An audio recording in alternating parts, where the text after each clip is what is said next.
Well, I don't know if you all know that every year during the month of August, the Earth passes through the orbit of the Shift-Tuttle comet, leaving a trail of particles and cosmic dust in its wake, forming, as we know, what you know, meteor showers or Perseids. It is in honor of the constellation Perseus, which appears to be the radiant point of these celestial flashes that they are named Perseids. For us, the feeling of seeing a particular species of birds is similar to witnessing a shooting star. We are Julia Colomer and myself, Marta Miranda, and we are here to present you Perseidas, our application to hike, observe, and share. We find an opportunity because we find a problem in a difficulty in bird species and constellation identification. People do not have the access to information about bird watching or stargazing location. It's very difficult to access to them. Also, there is a lack of engagement and collaboration with other bird watchers. There is no a community where people can access if you are not an expert in these topics. So we are proposing a solution that is we're going to give assistance on bird and stars identification using advanced technology and expert input. We are going to create bird watching routes with detailed information and recommendations. And of course, we think that the way to engage the community is through gamification. And we're going to include some features such as points, budgets, and achievements. So our project, as I told you, is called Perseidas, and it's a unique experience for nature enthusiasts, bird watchers, and stargazers. It's an application where we connect a passionate community, allowing them to share and discover bird sightings on personalized routes, as well as uncover and share the best camping spots for enjoying the majesty of the starry sky. Through a gamified approach, Perseidas motivates you to explore, learn, and complete in a friendly manner. You can earn points by logging bird sightings and sharing them with other users. As you accumulate points, you will be able to unlock achievements, badges, and you will be able to achieve, for example, discounts and achieve higher levels, becoming a virtual expert or ornithologist and astronomer.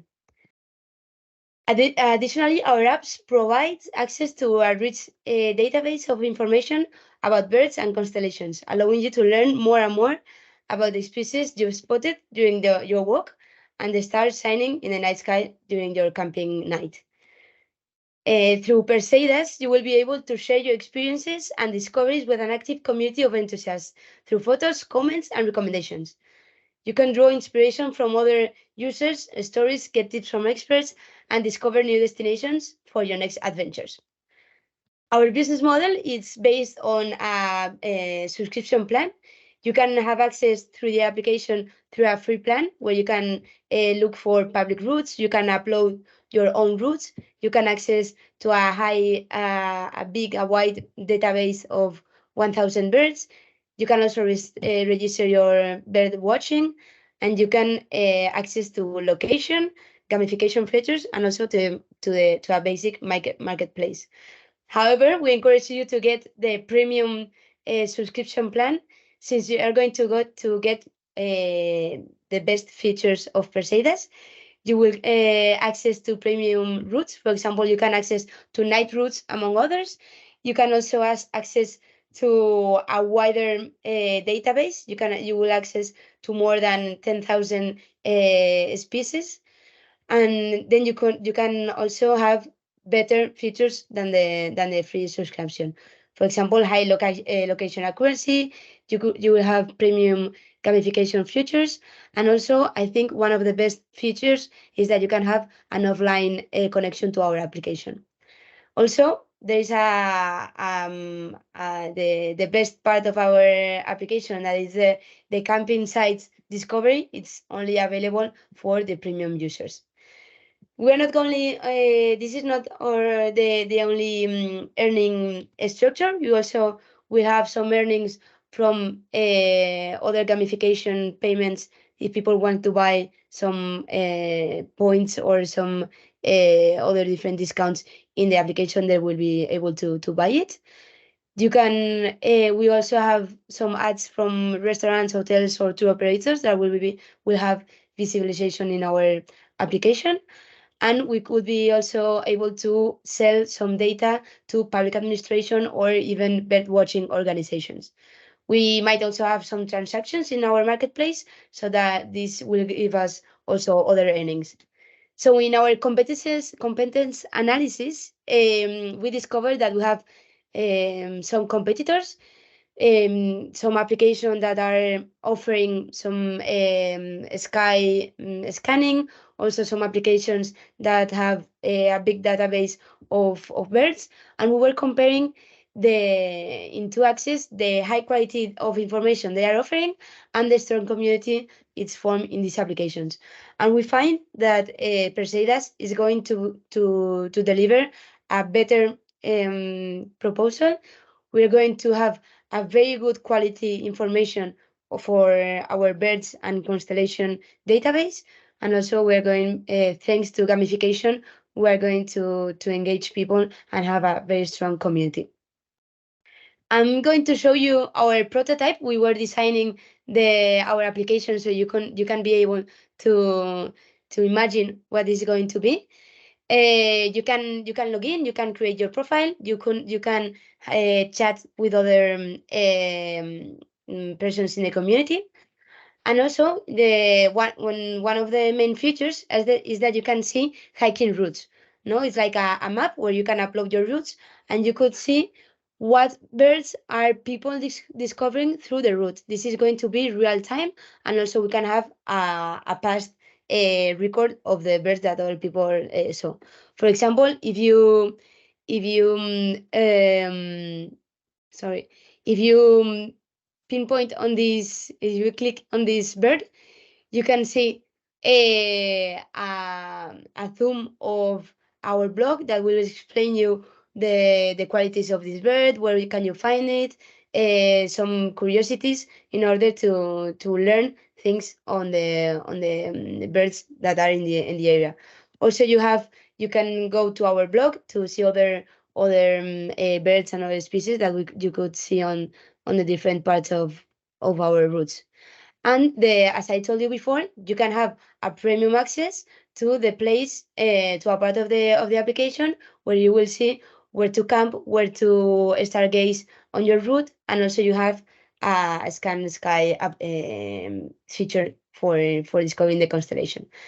And regarding the gamification, you will see that you can earn Perseidas. That is how we name our tokens. Let's say,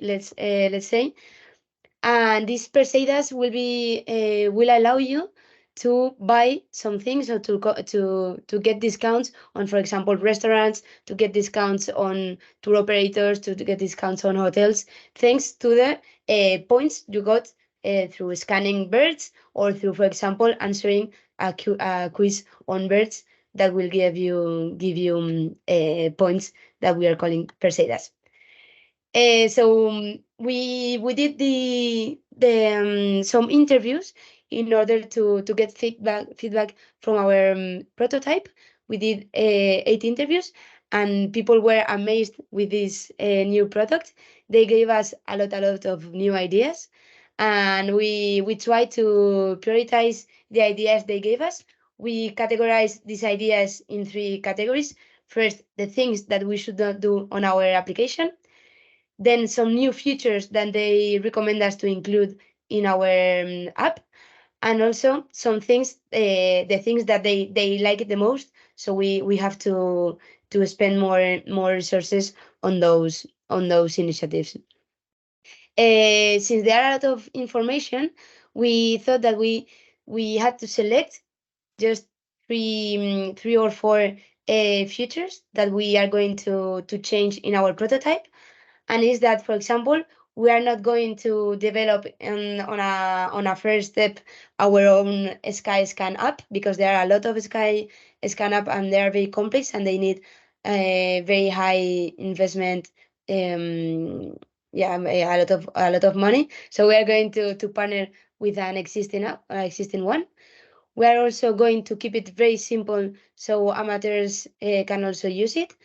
And they also recommend us to be careful with the camping options, because there are different regulations in each region and country.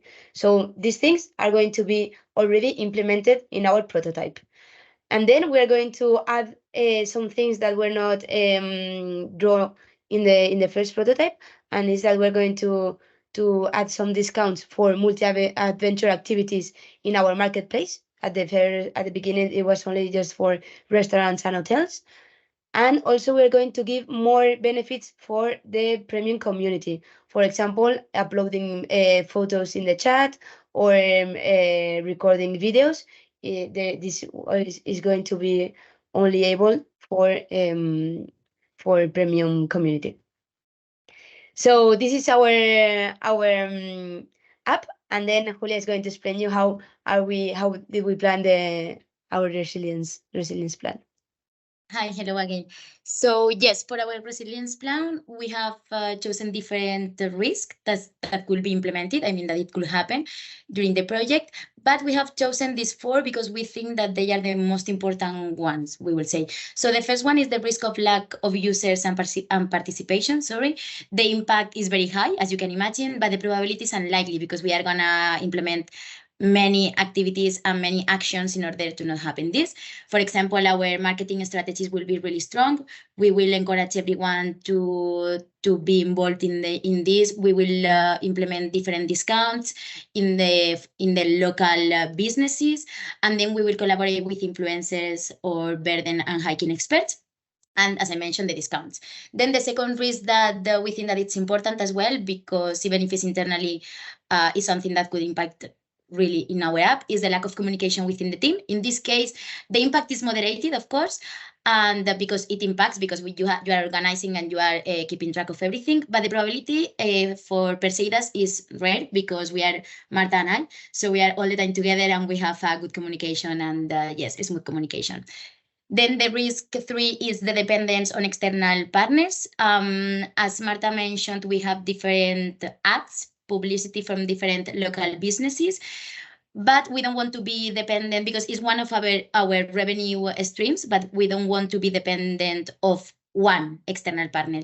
So for this, the impact we have considered that is moderated, but the probability is unlikely because we will have many partnerships, we will have many routes in different regions and so on. So everything will be shared, we can say. And of course, we will have the previous contact in order to have everything clear from the beginning. And then the last risk here is the fourth, and this is the overcrowding of the same routes. It means that all the people goes to the same route. It could be a little bit dangerous for birds. So the impact is severe because of course has a high impact on the nature, and then the probability is likely because, as you know, when something is famous, we try to go to this place. But we are going to try to monitoring and follow up the conduct regular monitoring of the birding routes. It means where these birdings are going right now, how many are there, how many species, to keep track on all of these factors, and then we will try to promote the diversification of routes. For example, if we know that there is one route that is really famous, we will try to have more discounts in different routes in order to encourage people to go to different hiking routes. Yes, the next one, sorry. Okay, about the KPIs roadmap, yes. We should have, if you remember, one sustainable KPI, one digital KPI, and one certification. So for us, in the first period of the app, of the project, we would like to have a stronger community because at the beginning, of course, if we start, we will start with less people. So we are trying to encourage everyone, and our KPI is have 1,000 minimum 500 followers on Instagram, 500 followers on Facebook, and at least in our app, in our community, 1,000 people involved. Then for the second period of our app, we would like to have another feedback that we got from the interview, which is the alerts of environmental caring. It means that we will have like kind of a radar in different routes that you don't have to give food, of be careful because maybe we are in a period of time that this kind of these species of birds, they are, I don't know, they are maybe resting or they are migrating. So don't make noise, try to keep the area clean and so on. So the KPIs, like concrete numbers are 40 proven alarms and 10 different types of alarms. Then for the third part period, we can say of our project is that we would like to have more sustainable features implementation. In this case, we have thought about if you pick rubbish from the floor, you will have more Perseidas. It means that you will have more discounts and you will have more benefits. And of course, you have to take photos and you have to upload it as well. And then for the last period of the year, of the first year of our project, the objective is to have the certification, and we have chosen the EU Ecolabel. So that's all from our side, and we hope you enjoyed a lot our Perseidas app. And if someone wants to invest, yes, let us know. I don't know if you have maybe any question or suggestion or even feedback. Do you have the copyright yet? No. Not yet. Okay, so we'll see. I was thinking when you were talking about the bird watching, like bird identifying app, there's also something else that I think it's really easy to implement on your app.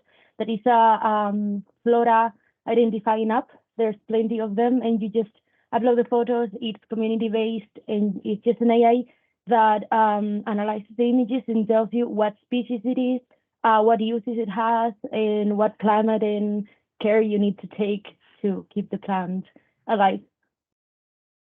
I Yes, think Maria, it would you be are totally right. Yes, I have to say that from the interviews, we are really surprised because we got different feedback, different points of views, and many ideas, great ideas that we didn't even have in mind. So yes, this is another opportunity that we will implement in our future.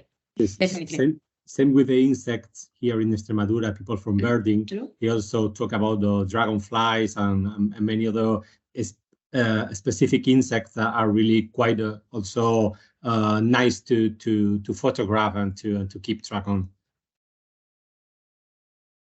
Thank you. Noted. Those are good ideas. I think we're going to launch it. We'll do it.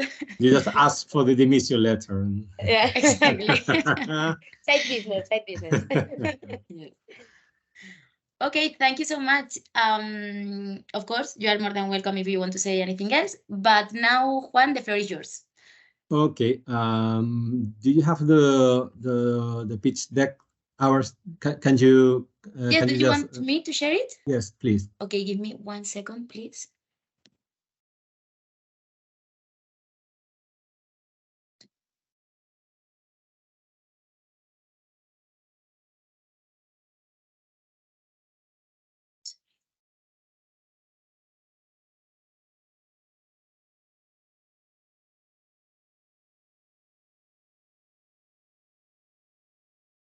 Okay, can you see my screen? Yeah, thanks. Okay, so let me know when I have to change the slide. Okay, Perfect. I mean, there are not so many. So in this case, this project is made by myself and Jesus Burgos also. I mean, to be truth, he has the idea, the essence of the project. So anyway, we'll just keep the presentation for myself. Please pass to the next one. Please. So TAS project is a tourist and experimental astronomical space. What we try to offer here is a new space, also a little bit playing with the name and the terms for the people to discover the sky. Next one, please, and next one. So the opportunity that we've found is that there is a growing demand for experiential tourism in various fields. One of those is the astrotourism. These are new medium-high value demand that are connected with other valuable tourist offer, kind of gastronomy, science, nature, and culture. This demand constitutes the main economic base of the project, but will be also complemented with other lines of business, particularly training, kind of education sector visits and business incentive trips to offer of differential activity to be included in this type of incentive trips compared to other previously overexploited niches. And also at a later stage, we think that income will also come from testing and analyzing of materials and instrument that could also be important, as well as from research and innovation. The facilities that we are going to build can be used both to offer services directly for us, from our team, and also to make them available to other companies in the sector that may lack sufficient scale or financial capacities to make the investment in, let's say, instruments, facilities.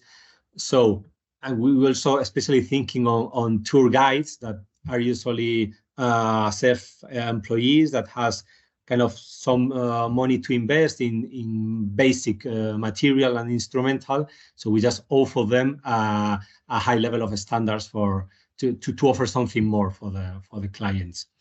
And on the other hand, the project also offers value at other levels, both local and regional, because the installation is planned in rural areas away from light pollution, of course, and also will help creating new jobs and consolidating population in these areas.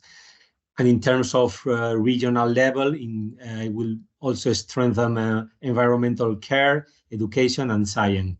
So we expect that it can receive support from both levels, local and regional, and also that will help us to avoid having local agents against the project, though there is always some negative externalities that could generate rejection, but those are, in this case, they are not foreseen as we just have thought on the project. So can you pass to the next one, which is the value proposition? This is we like to say this is a place to visit / enjoy / recommend. It's a place to learn, feel, and experience. It is a space in which to investigate and train themselves. It's a commercial entity with the ability to develop, to export, and to attract talent and interest from many people and companies. It is important to imagine that everything as a whole, although we may have separate buildings in which part carries out different activities, but also at the very same time is interconnected. So summing up, is kind of a touristic observatory, but also with science areas and also at the later stage, as we said before, with a lodgement area. Next one, please.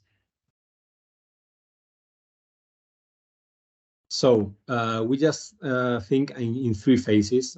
First one will be the observatory and exhibitions, both, as we said, to exploit by ourselves or through tourist guides and other companies interested in this area.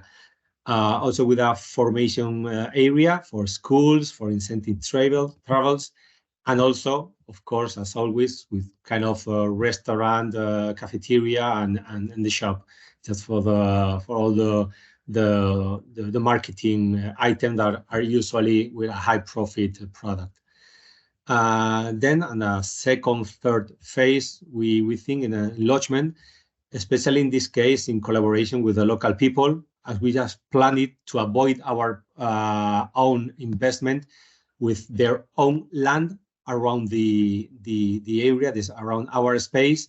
Those will be land in order to rent them by the people interested in having the experience, and also in those slots they may build their own properties, always respecting some guidelines and some elements to keep an image of the whole not disturbed by different styles and so. And also the science area will be interesting, as we see it, for testing materials, kind of telescopes, lenses, and so, and also for developing studies. I mean, it's not an observatory like those big and unique ones like in Chile or Canary Island or Hawaii, but it can offer a different level for universities or for different kind of studies, also some element of interest. Can you pass to the next one, please? So as for the competence analysis, I don't know if you can see it properly. We just compare our product to any other different cultural tourist activities that people may find in a place like Extremadura or in other inland areas. So we just try to compare them in terms, as it was stated, in terms of price and innovation. As you may see at the hand top, almost top side is the TEA space, our space, which we think is of higher innovation than any of the others. And in terms of price, will be situated not so high as some others, like motor activities, for example, even riding, which is lower innovation, the yellow one at the top left corner. So in this case, we just try to figure out if our offer could be of interest, and we just noted that it may probably be, even if it's not, as we said before, a high volume tourist niche, it may offer in terms of price innovation quite a good standard for the people to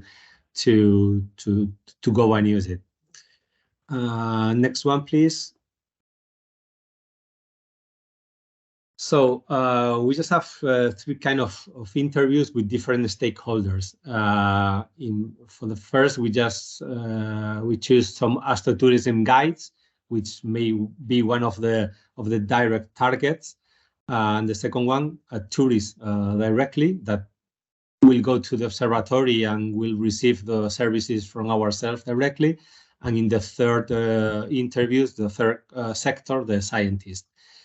And from the astrotourism guide sector, the main element of interest or concern that they showed was the need of feedback from their clients when they use our instrumental, our space, as to offer the product to their customers.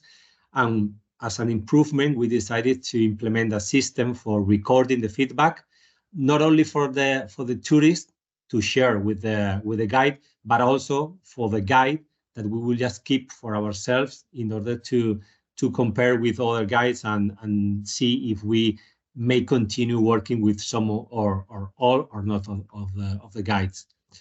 For the tourist, the accommodation and other offers, kind of restaurant, shop, and so on, just appear from the very beginning. So maybe the lodgement phase, we think that we could just build it before or start with it earlier, and also to prepare different packs with local products and other elements from the restaurant.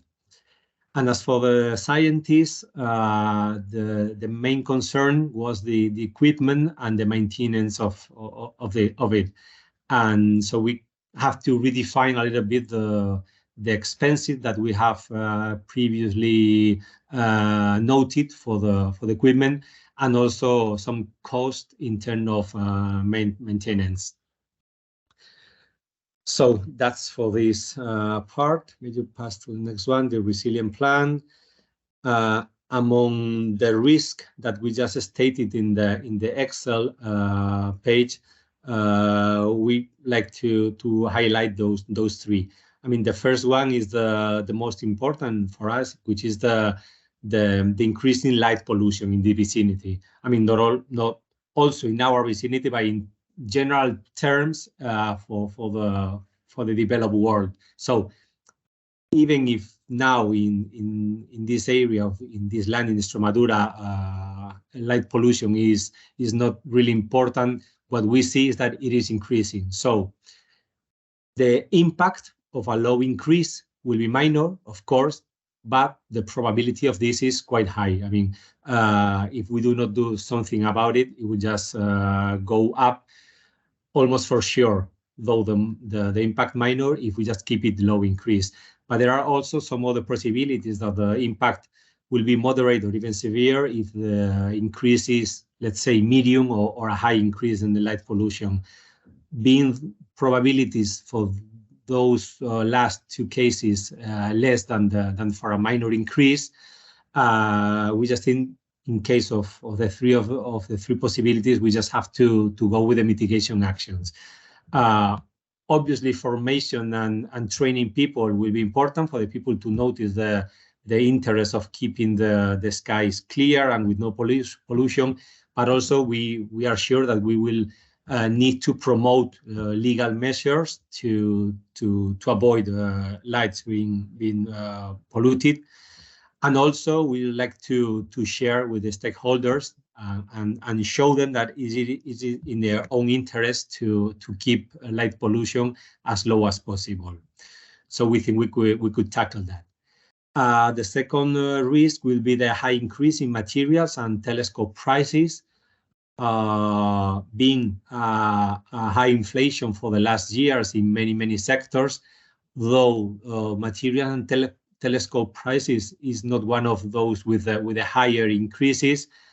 We just have to take care of it. The impact will be moderate, because the percentage of this cost in terms of the total complex or the total space is not so high, but could be important. So probability we do not see it so high as others, but we have to take to keep in mind that mitigation action could be renting in case the prices go up and up, and also try to find the turnkey solution, just asking for the equipment, also for installing, maintenance, and so on. Just even if at some point could be higher, but we just assure that it won't go even higher in next years. As for the third one, will be the lack of public aid. The impact will be severe, obviously, because we are just taking into account that being Extremadura, one of the, well, at least the purest region in Spain, and kind of, if I don't remember wrongly, it's kind of 70% of the European medium GDP. We take for granted and for sure that will be public aids. So the probability is quite low, but we have to keep in mind it. So we think that having a consultancy expert in searching and kind of, let's say, assuring the gaining this aid will be important. Also, we'll go into municipality search. I mean, we have just found different places, different municipalities in which the space could be installed. So we just may deliberate and also negotiate with them in case some or one of the other just offer more funding. That will be the place chosen. Also, the later solution will be just finding a financial partner just to help us with investment. So next one, please. As for the roadmap, we just plan having this for this 3/4 of this year, just the project for the phase 1 finished. At this very moment, we will begin applying for dark sky certification. That is a certification that takes a little bit longer than others, but is well worthy applying for it. For this first element, the KPIs will be having for the project assuring the BREEAM certificate for the kind of zero building in terms of energy consumption, and also to establish a scientific network that will help us all along the project, and especially for the last phase. Finishing next year for the fourth quarter, the 2024, for the phase one, the building of the first phase will be finished. During the year, we'll define the final activity offer and pricing, hiring and training the workforce, and corporate image and communication is also key for the project being a niche sector. As for this 2024, we will get the Extremadura Buenas Noches certificate for tourist guide for our workforce. We hope we will obtain the Dark Sky certification by the end of the year. Also, we'll join the Extremadura Astrotourism Association. We said, I think it was the other day with a webinar from Finland, the interest in having a shared project, a shared community, as we have all some small enterprises or self-employees. It's really interesting to join an association, and we will just take advantage of having Extremadura already one that is already formed. And we'd like to begin the activity in 25, having just plus 5,000 followers, as we have developed the communication and social media during the 2024. So for the 2025, in Q1, just beginning with the observation and formation activities. For the end of the year, we'll have the project finished for phase 2 and 3. That, as we see, just right in 2026, will be finished by the end of the year. And for the KPIs, we find absolutely necessary to have a complete digitalization of the activities, kind of having an ERP or kind of this digital system to keep everything in track. We would like to join at least 2 OTAs to get some more probability and more public from outside Extremadura and even from outside Spain. We'd like to reach the break-even point by the end of 2025. And also at this year, we will begin with the EU Eco-Label for tourist services. We also apply for the EU Eco-Label for tourist accommodation by the end of 26. At this time, we will be finishing the phase 2 and 3. So that's for this planning. I don't know what else. If it's the last, yes, okay. So that is for us. In case you have any question, comment.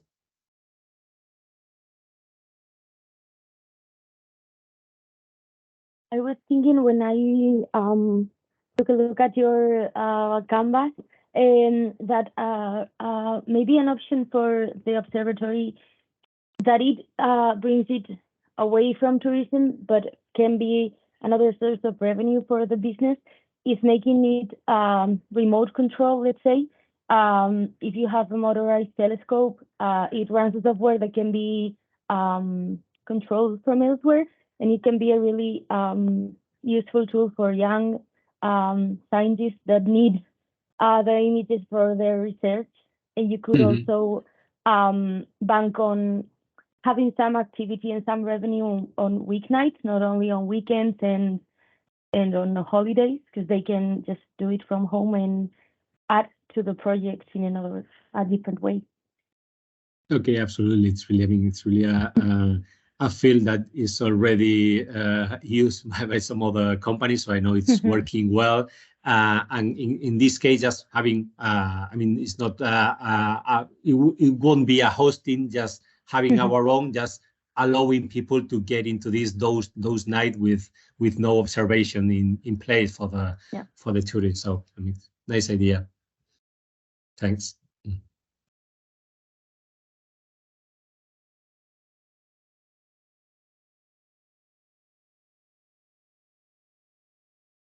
Okay, thank you. Closing the mic. Mike. Thank you so much, Juan. I guess that we can continue with Sue and Cristina. So the floor is yours. We cannot hear you, Cristina, or at least me.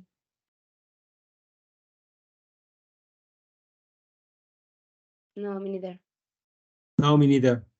Maybe you need to select the mic that you're using on the computer, like change from the audio from the computer to the mic that you have plugged in.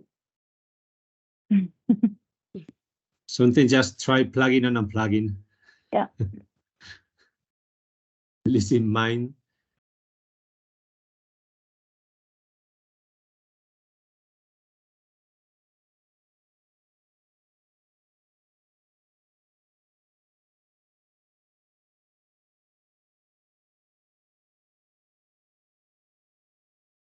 Okay, Christina, if you want, we can just jump to the next one. And meanwhile, you can be just trying to figure it out. Now, Is it do okay for you hear me now? Yes, Via yes, Usu's yes, we computer? can. Okay, Perfect. we solve it that way because the presentation is in my computer. So let me share my screen with you all. I hope you see them.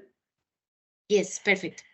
Well, first of all, we are going to explain the project. We have described what we are working on it. I must say that is not an invented project because of the LookUP preparation we are doing. It's something we have had, it's on our minds already for a long time because we have the installations. Okay, the title of the project is called El Batán. El Batán is the name of the land we are on, and it's an old factory using hydraulical, it's an old leather machine factory. So what we want to use, we want to put in value the old leather factory, which has a lot of different spaces, which today are a ruin. And I want to show it to you a little bit in this video. Because sometimes an image talks more than words. So this is an already investment we have. The place is there. We bought it already being a ruin. But as you can imagine, there is plenty of space and it has lots of possibilities. So the project was, we have to put this in value. We have to do something with it. And we thought of 3 different lines because it's so big, it needs so different possibilities that we have split the project in 3 business lines that after the analysis we have done, we have realized that they have different timing, different ideas, and probably they will be done, if ever, in different moments of time. So the very first line was preserving as a showcase the industrial heritage that is inside the building, which I will show you very briefly in a moment. So we do have the remainings of the old machinery of a leather factory, and it would be a pity to lose it. So one line would be that, to prevent and using this industrial heritage to be shown and to be learned and to be appreciated. The second line, using all the exterior space, is to create new space dedicated to bring students or bring professors to spread science and to work in different, using our installation of telescopes existing, using the space as a spread scientific place. And the third path, using already the old building, would be to create a planetarium with which roof opens to real sky. So show you very little what I mean about the old leather factory. So this is the inside this big building we saw, which it has the old machinery in. Today, as you see, is a ruin, but it has the washing machine made of wood and iron, all the different equipment. So we don't want it to lose. So we thought that one of the lines would be to restore it and make, with a lot of technology, I will explain you briefly, a showcase. And the third is using the place out that we have no roof and we have a lot of space to create a kind of accommodation or an observatory in the higher part that once you do the show of the video start, it opens to the real sky, which today when I did the video was a little bit clouded, okay?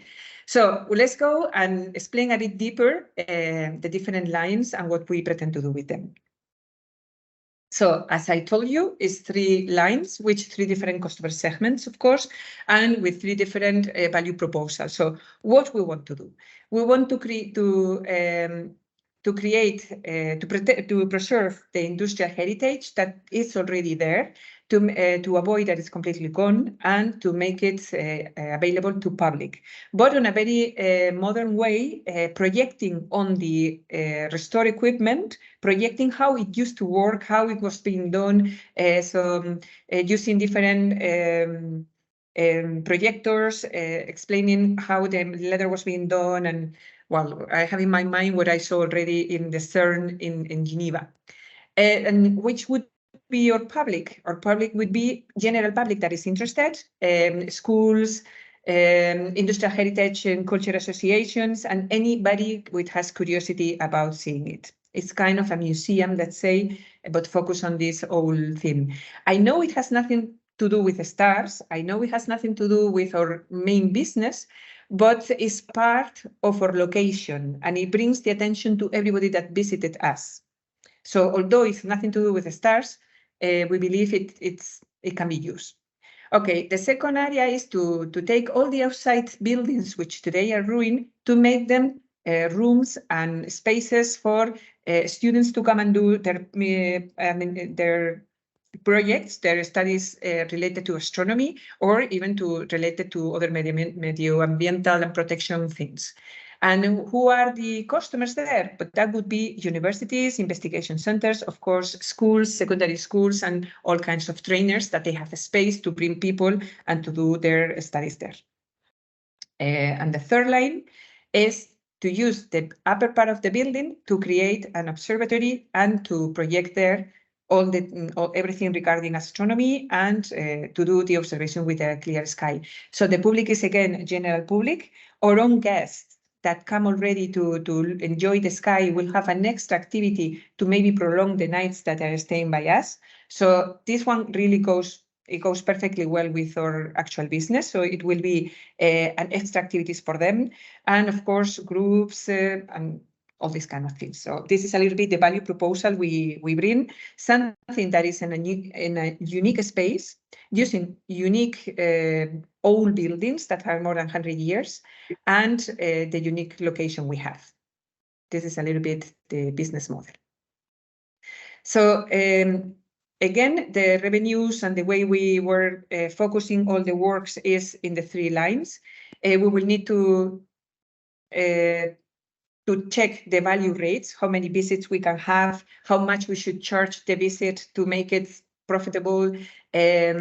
The same for the use of space compared with investments to be done, and the visits. That was very interesting exercise, but because it made us realize when we were checking the customers and the early revenues that the second line is much more costly to find the customers, take into consideration the much higher investments to be done. So the second line, we, thanks to this exercise, we realized it will take us much longer to first do it, and to second, get customers that would come. So probably the second line is becoming less attractive. And the first and the third will also depends. Well, we believe it can be done because we already have a good database of customers that come often to visit us, that are interested in the activities we do, and that is much easier to get more people involved and visiting that part. Okay, so environmental benefits, well, and social benefits. Clearly, we have a social benefit because we don't lose part of our industrial heritage. I don't believe, although we didn't have the time to check deeply, that there are many buildings as such still available in Spain or in the surroundings, so it would be a pity to lose them. So we have social benefits. Also social benefits because we will need to increase the personnel we have. So we will increase the employees, and we will bring more people to the area and to the community. So from that point of view, we believe we create revenue streams. For the planet, well, we will continue creating awareness about the light pollution and awareness of the environmental protection, because we keep on being in the middle of the nature, and these are going to be still our main issues and targets. But going deeper into the competence analysis, the strength we saw is that is adding constant innovation, because all of the activities proposed, especially line 1 and line 3, needs high quality technology, and of course technology people that knows the technology. So it's high quality in personnel and high quality in the type of investments we use. So this, I believe, is our strengths. It's very attractive, the way we want to do it, and it will be something very different. That's the way we envisioned. Opportunities. Well, we continue focusing on quality and constant customers. And we want to keep on growing in the industrial areas and in the tourism experience. So I believe being where we are is an opportunity. Having the building we have is an opportunity we should not lose. Weaknesses. Well, we are far away from every place, but that we knew already when we started. Maybe the industrial heritage is not that well seen as other natural heritages and things like this, or very old ruins and things like this. So there we have a weakness. And also, for me, the most important weaknesses is also the need of investments. They all require a lot of investments, which may make that, well, the return on investment is not that fantastic. Well, other weaknesses is that we are not very good on developing social network communication and client. It's one of our weaknesses we also saw. We don't have a clear strategy to maintain the customers we have created all through these years, and so the new ones. So there is a weakness we have to work on. And the threats, again, well, we have too many fronts. That could be also a threat, that we forget the focus. That's very important. And also, of course, light pollution, and to make larger the team. We hope we will not lose the character we have today. So those are the threats we see, apart from of course, the big investment that is required, which is more a weakness maybe, as I mentioned. Okay. Plan to go into the market. Prototype as such, we were not doing it because although I was searching some similar videos I have in mind, I couldn't find them. But I find it very difficult to create it because it's easy to imagine it in your mind, but it's difficult to put it on paper if you are not an architect or if you are not a technologist. So, but we have to work on it, and we will need it because this is a project we want to keep on developing. And the resilience plans and the risk mitigations and so on, what we were talking about. So we are aware that we have not a good market analysis when we did our studies. So we need to make sure that we have a big analysis on the competence, a big analysis on the other companies that are doing similar things, especially regarding the observatory, because there are more and more observatories. I know there are movable ones. So we have to make a big market analysis to make sure that this risk of going for it is not, well, is well studied. So the mitigation actions obviously is to prepare a market study, checking Spain and part of Europe. And it's up to us. So it's internal management who has to do it and to diminish this risk. Social network and communication, that was one of the weaknesses we also saw in the previous analysis. We have that as a risk, and we know we have to mitigate as a mitigation actions is to prepare and to implement the whole strategy. And both for media, both for welcoming customers and to maintaining them within through our webpage, through the emails we send them once they are gone to ask them their opinion, through many other things. So we more or less have it in our minds, but we have to really prepare and implement this strategy. About light pollution. Light pollution is one of our main risks. We all have it around, and there are different lines we have to work. It has to do with the local companies around, which are, after all, recognition is one of the ones that are polluting most in the air. So we have a plan to talk to all of them and help in reducing with plans their light pollution. This is an environmental aspect. it goes also away from our possibilities, but we can do something still about it. And also very important, which is not only our town itself, but the towns around us, which also have an impact, is to prepare different actions to talk to the town halls and to create awareness and to try to motivate them to reduce the light pollution in their streets and so on. And another risk we see on the medium term, which will avoid, well, it has really a risk for all the businesses, not only for the ones we want to start and implement, is the lack of water we have in the area. So sooner or later, this will have an impact on visitors, will have an impact on the people staying. So we have to implement strong measurements to reduce the need of water, and some others that probably are out of our scope, which are all environmental actions we have to take or factors. The roadmap.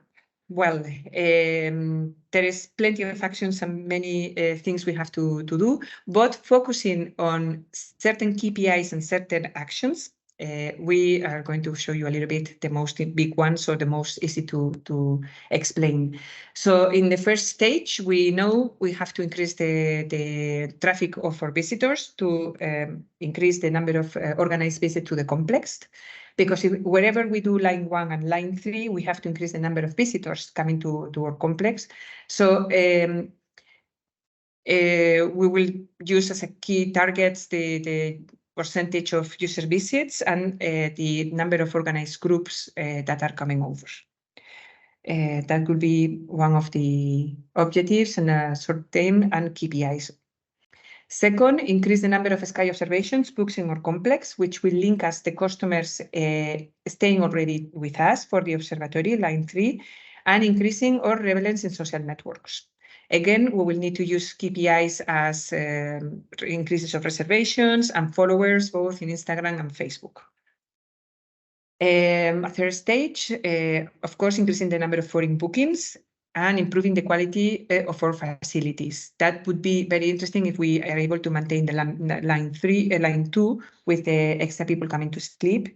And we would love that is 30% increasing with foreigners, because we believe they would be the ones needing most. And also to create awareness, one of our KPIs or targets could be to also get a Green Globe certification. Whatever certification will give, will impact positively in everything we do. And again, reduce the light pollution, as in fact it's not in stage 4, because it's something that we have to do all through the time period.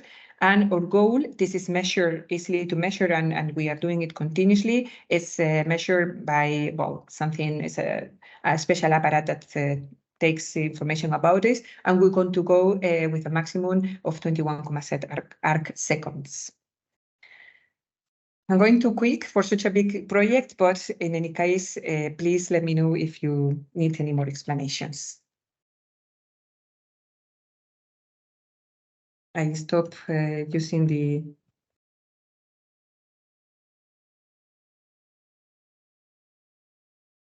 Any questions, any comments? I know it's too much for such a short presentation, but okay.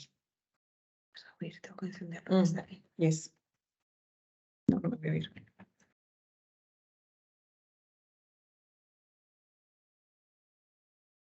Okay, thank you so much, Cristina. I was just wondering that, as Juan mentioned before, earlier, that you would like to include as well the reservations and so on in, I don't know, maybe one online travel agency such as Booking and so on. I guess that maybe you didn't think about it right now because it's something it's just the beginning. But I don't know if you are using for the observations and so on. Are you? No, in fact, this is a long time discussion, not for the future business, but also for our actual business.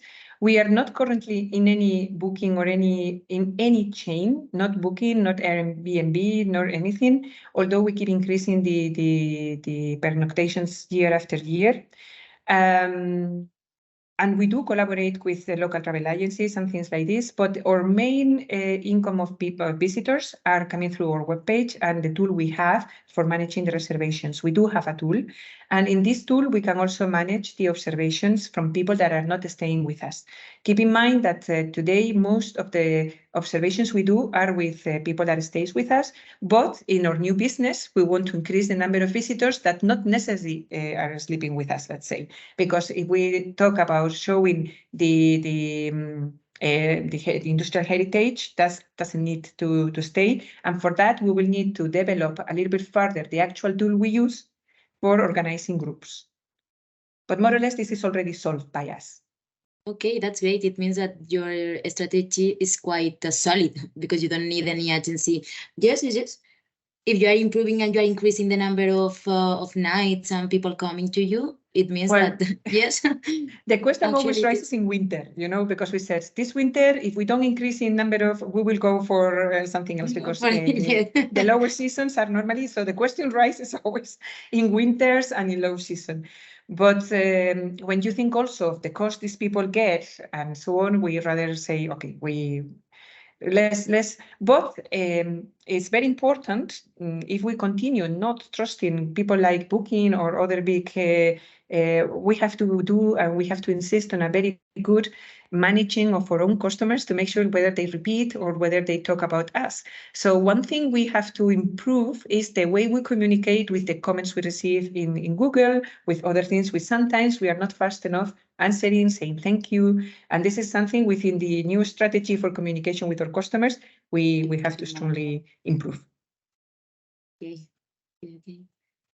Really interesting. Thank you so much. And I'm really happy that you have analyzed a lot of things in advance. So maybe in the future we will be all together there. Hopefully, you're all invited. Thank you. With Thank you for discount. listening. Thank you so much, Cristina. So I don't know if anyone has any question. I hope next year in the second visit from LookUP to Extremadura, it would be great. we can go over there and see if it's finished yet or not, or just help a hand with it. Yes, hopefully. Wow. Next year sounds tight, but who knows?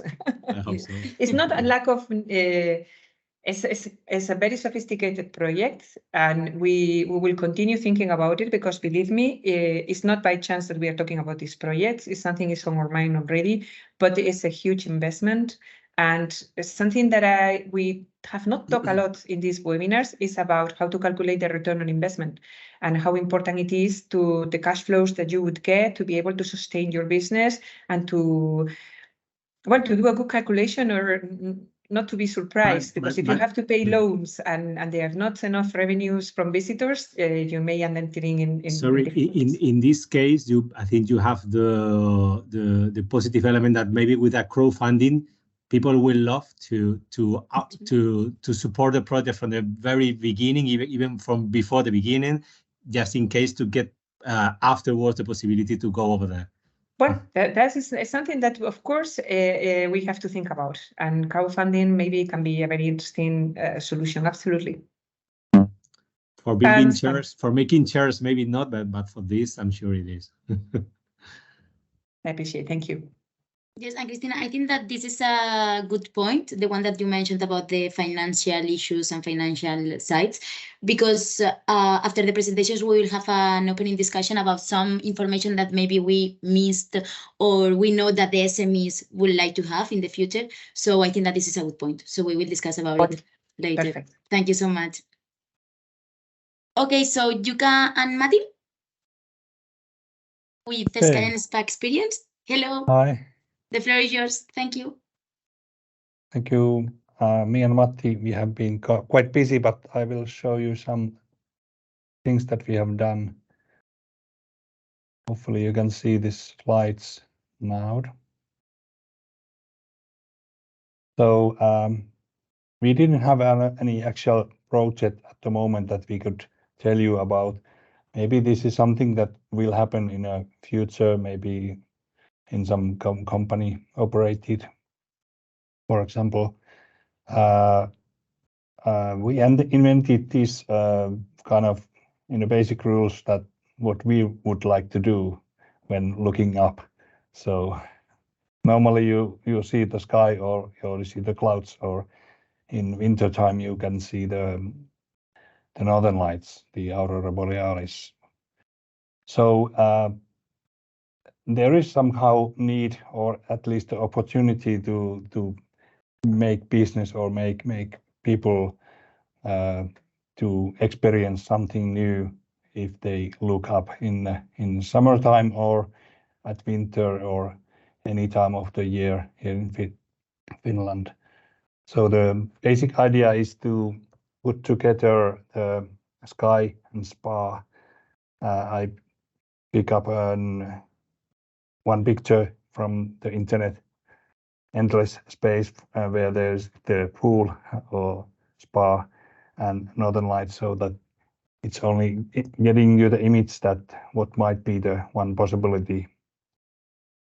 But of course, we have a lot of spaces and places where people are enjoying at the moment. For example, in the summertime, they are having outdoor saunas and spas in their own cottages and maybe some hotels or some other places where they can do this.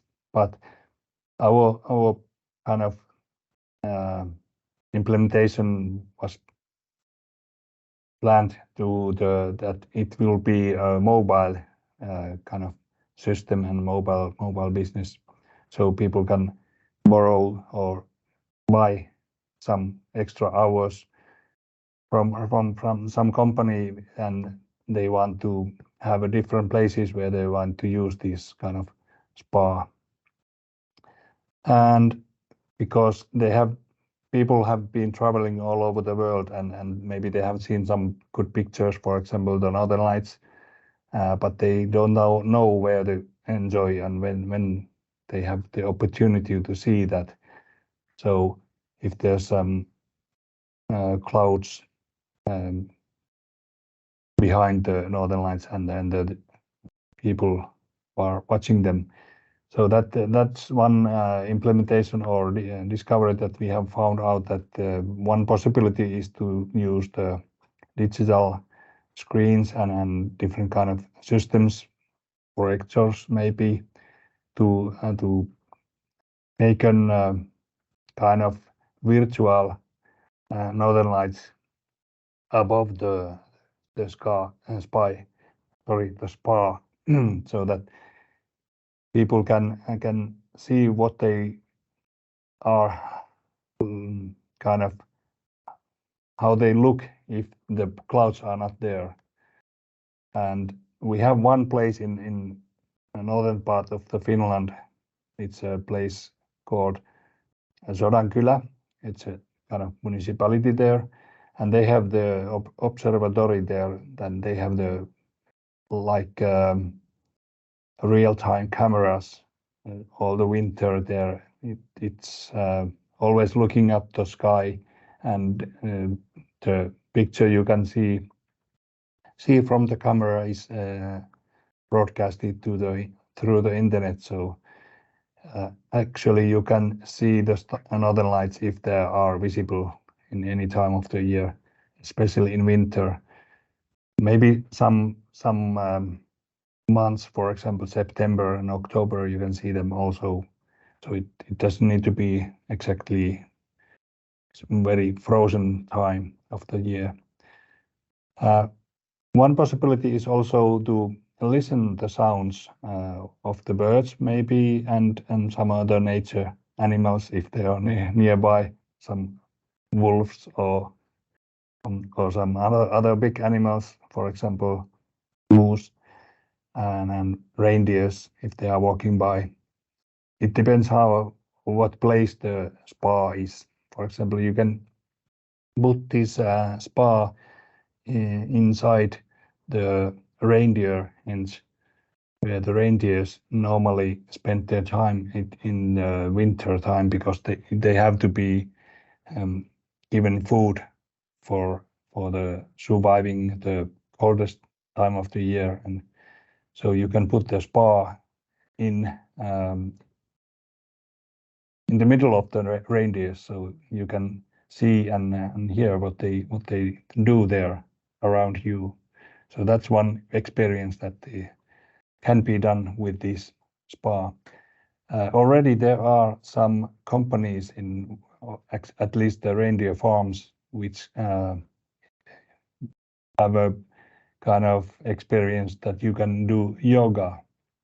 So you can order yoga kind of yoga lesson, which means that you are in a group or separately by individuals. You can go to the reindeer hens and do yoga there. So it's kind of new experience that is already used in Finland and especially here in Kuusamo.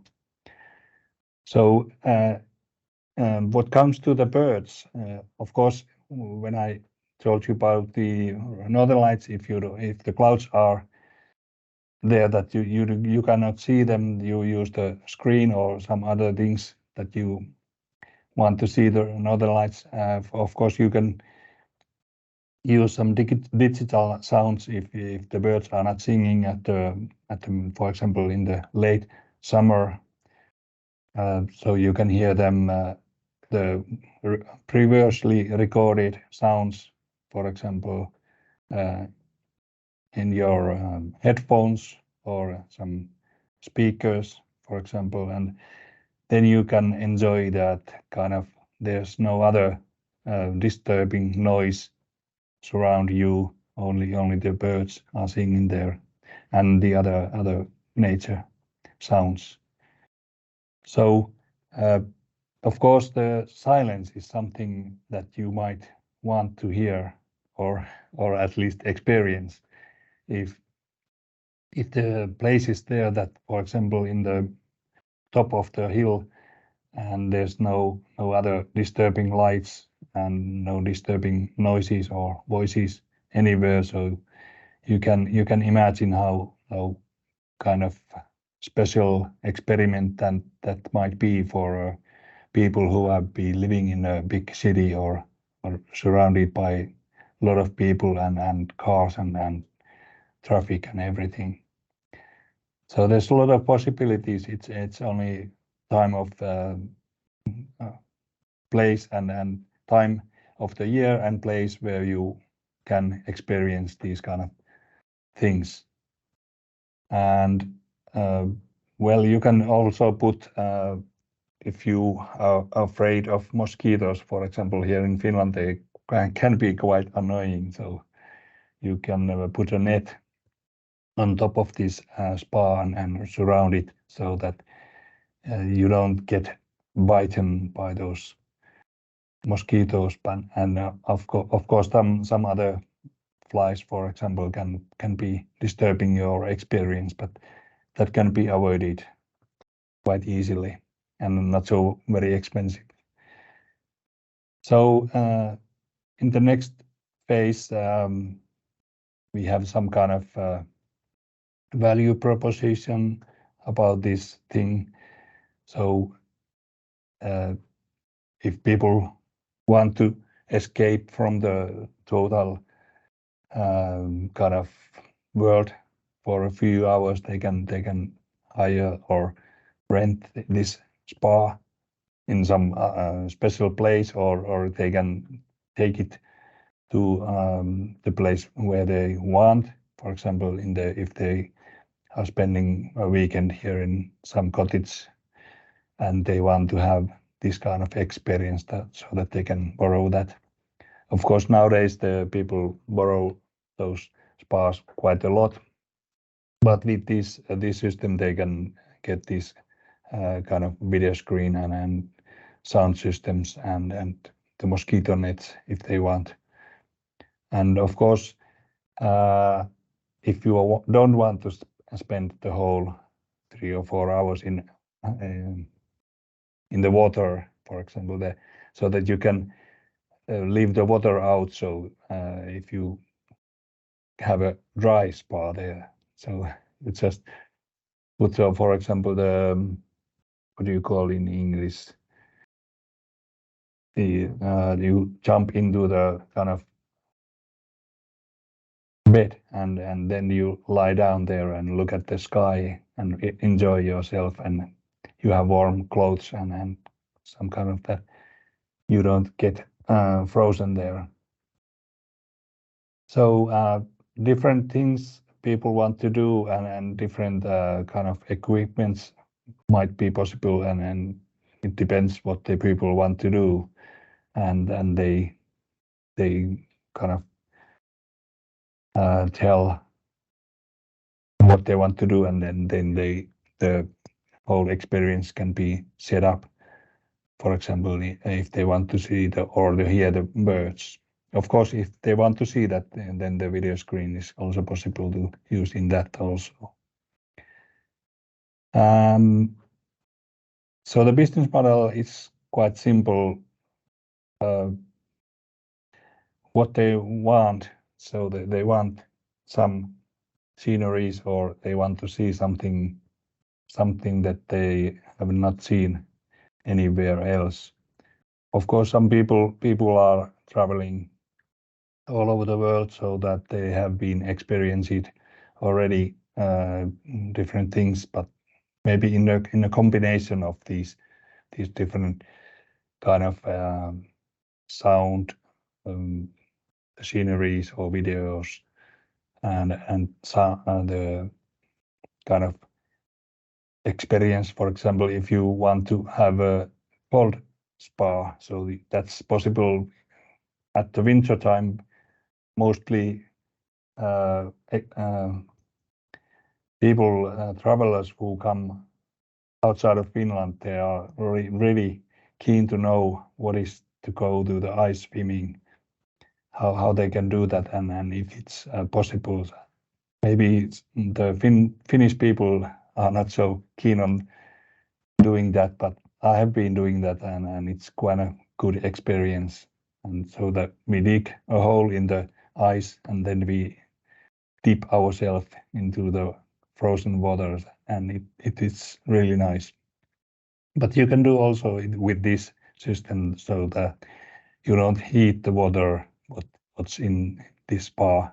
Maybe you don't spend 3 or 4 hours then only 3 or 4 minutes, but that's possible also. So the movable spa is kind of what is needed. And as I said earlier, it doesn't have to be water, it can be something else also, that it's a dry space to be.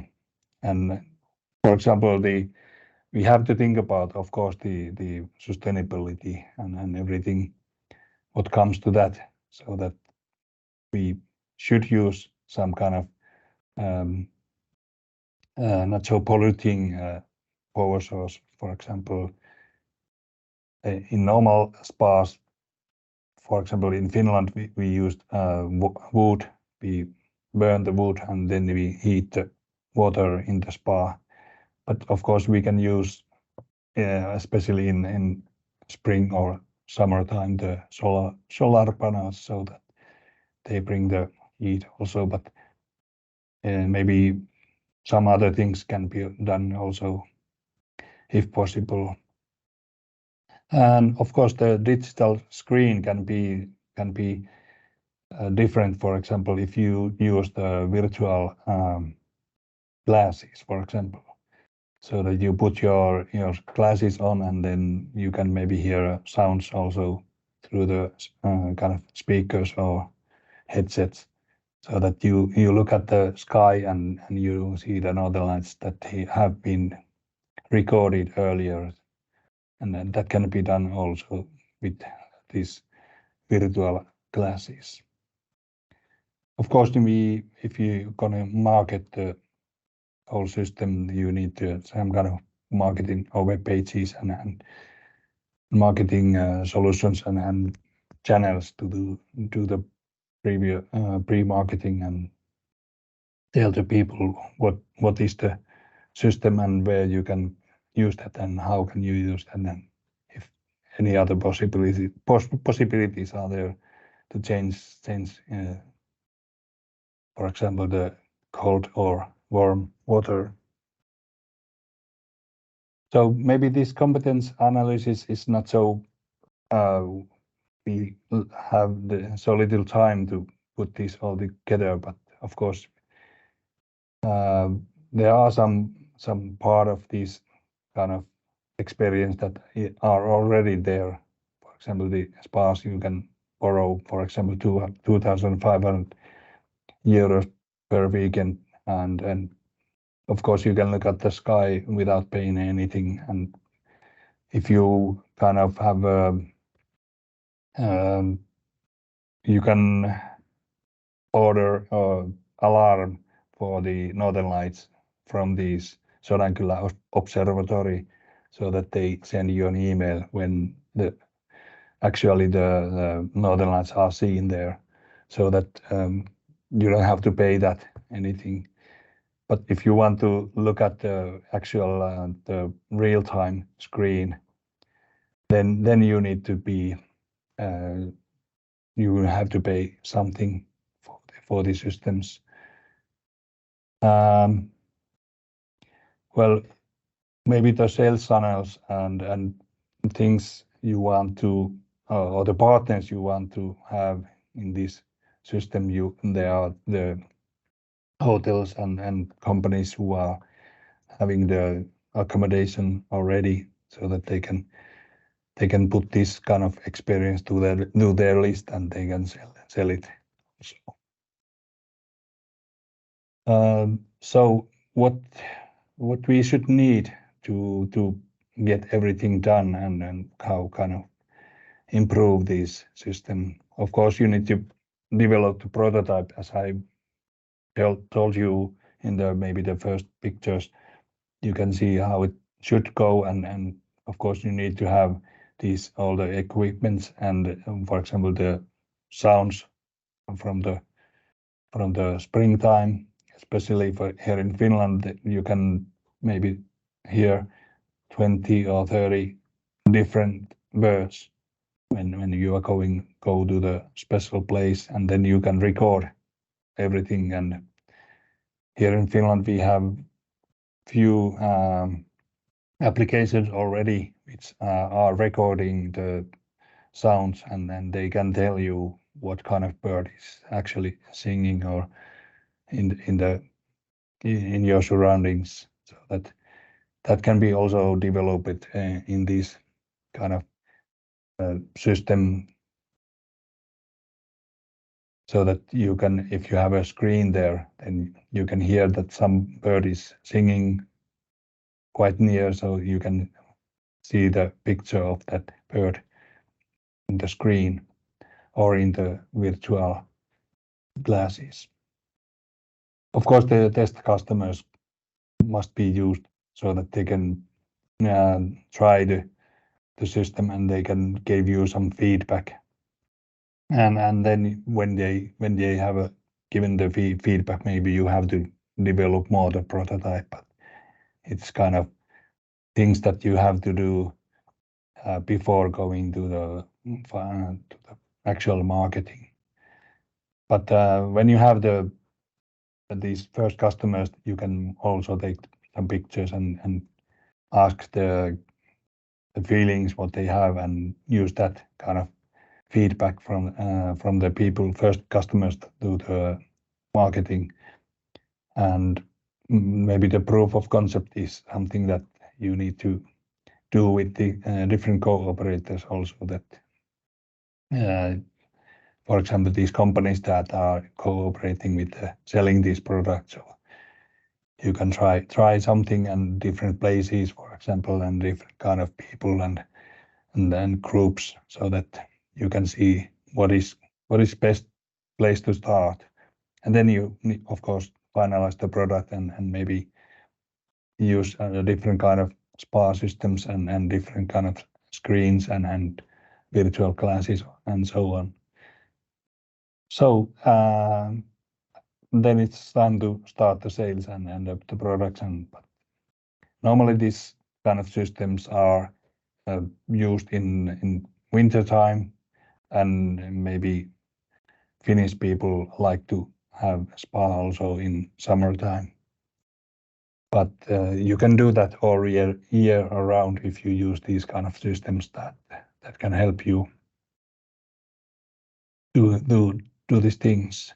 So maybe there are some risks that I have been, me and Matti have been doing this of course, somebody can abuse the system or some kind of interrupt the by using these systems wrongly, or they can do vandalism and they can stole some digital screens and things. But of course, you have to take care of the, for example, camera surveillance, that you don't. That actually, if something happens, there's some evidence what has happened, and if people have been doing things that they are not supposed to do. So, but maybe these are the last screens that we run out of time. Sorry about that. we have only few days to finalize this, and if we should have more time, then we could have done more. But maybe you have some questions that we can answer, or if Matti wants to add something to this, my monologue. Thank you. Thank you so much. You can no worries about it. I mean, you can finish it and just send it to me. But Okay. congratulations, because I wish I could be there, honestly. And yes, I think that everything is quite clear, at least from my side. Because of course, I guess that you will implement. I mean, in your mind, you have Yeah. many ideas about the implementation of the, as I asked before, about the online travel agencies as well, in order to have reservations. And then the one point that I really liked was that you implemented the sustainable part with the solar panels. I really liked it, and the digital part as well, with the digital screen, in case Yep. you don't have the yes, the resources. Then I know that this is something that we can just guess, but about the different fees, I guess that if, for example, I don't have the opportunity to hear different birds and you put the radio or the sounds and so on, I guess that you have different fees as well for this kind of situations. Yeah, of course. Okay. I'm sorry, I didn't put everything on the dias yet, because we have using these Canva also.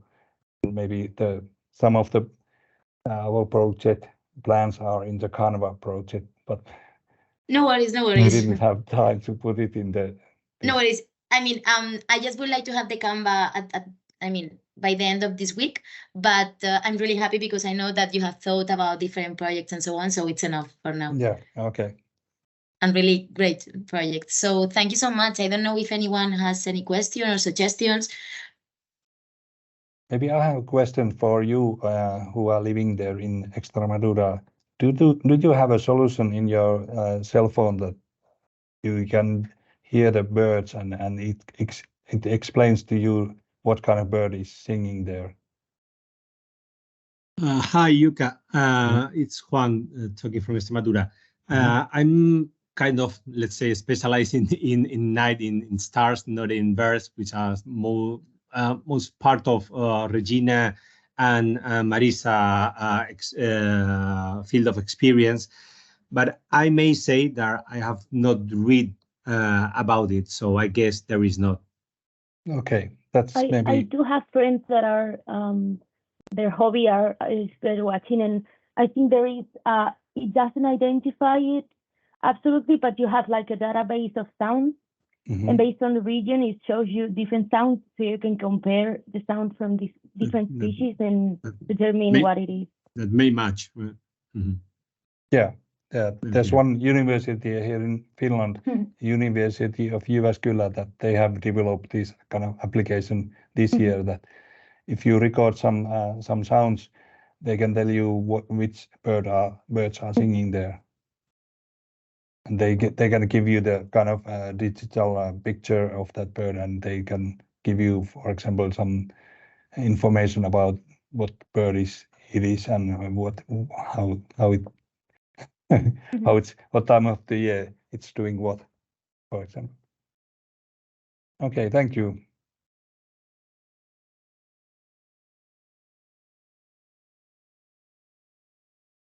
Thank you so much, Yukamati. So yes, we can go to the next one. Maria Rosada. 1 second, I'm trying to share Yes, my no worries. Of course. screen. Okay, so maybe see it. Oh, I don't know if I logged out. Do you hear me? Do you see the screen? Yeah, now yes, EducAdventure, Okay. yes, and we can hear you It's just properly. Thanks. close everything. Okay, so the project I came up with, I called it EducAdventure because it was the only thing that I could come up with. But it is a proposal for schools and students to go to visit not only just see a city and go back home, but to have a complete and fulfilling experience for the students. We usually have here in Spain students that go on trips just as kind of a group celebration when they end up when they finish a school stage, like when you finish high school. And what we often see is people just going out to a city, maybe hiring a tour guide and just walking around. Then everyone goes where they want to go, and then they get together again and go home. So this often is planned by the teachers. They have to put everyone in agreement so that the plan can uh, go to term. And parents usually don't like spending that much money on something that doesn't have a lot of value for students. So this plan would be a visit to a city with activities in which students can learn the cultural heritage of the city in a active manner. And then they would move to a more natural environment where they can have workshop activities, and basically a gamifying experience in which they can learn about sustainability, the environment of the zone, and also um, including these activities group work so that the classmates can reinforce their relationships. This would be offered in a full package. Sorry, I'm gonna pass the. Okay. This would be offered as a package to the teachers and schools so that the hassle of having to plan these trips is taken out of their hands and they have an easy entry to this project. It would be, I imagine, 4 to 7 days, mainly to students from 15 to 70 in urban and natural environment, and it would be working on sustainability, cultural, and teamwork activities. In this way, I would say a big advantage of this project is that you're not only having one type of activity for a maybe 30 students classroom, which all have different interests. Diversifying the topics of the activities and the trip can make it interesting for everyone, and they can share and pass on their interest to their classmates. Okay, so I think I have. Okay. Another thing that I think would be helpful for the teachers in the classrooms is have trips. So before they come to Extremadura or they come to the location, we would have pre-trip challenges, which they would complete online, and they would start to know some things, not only about where they're going, but also where they live at, so they can exploit the differences and appreciate the differences from their home to where they're traveling to. I think that's covered all the other things here. Yeah. Okay, so in the value proposition, just summing it up, we would need to focus on taking care of the local community, as having these big groups come into the area can be an impact for them, and kind of putting together those two sectors. I think it would be a great idea taking the feedback from the local community that we can have an impact on and make it a positive impact. With their feedback, we can manage the students' activities and projects when they visit to be something that can contribute to the community. Also, I think it would be something key in the project to have a really strong network of partner relationships with tourism businesses in the area, as what we are offering kind of links to their businesses. So we would need someone to partner with us to have the accommodation, the food, and maybe also some guides, not only tourism in urban areas, like a guide who teaches the history of the city, but also astronomy, bird watching, and other sustainability experts that can come with us and kind of have an anchor on the content that we are offering students through these gamifying activities. Another thing that in this value proposition showed up is that these projects would be targeted to foreigners, maybe out of the region, even out of the country, and it doesn't really cater to the interests of the locals.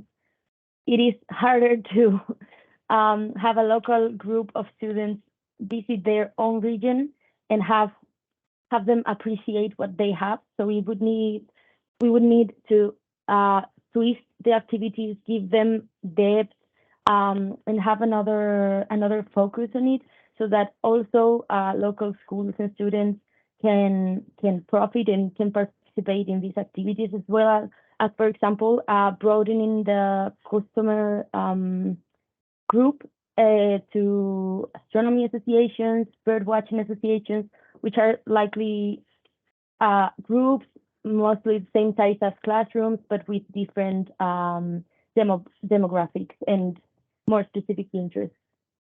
Okay, so for the business model, what we offer is an active experience for students that covers several topics in an entertaining way and an easy to plan. I think the target areas ages would be 12 to 17, but it can also be lowered, making the trip shorter, having smaller activities. It is really a very flexible project that you can cater to the visitors you have.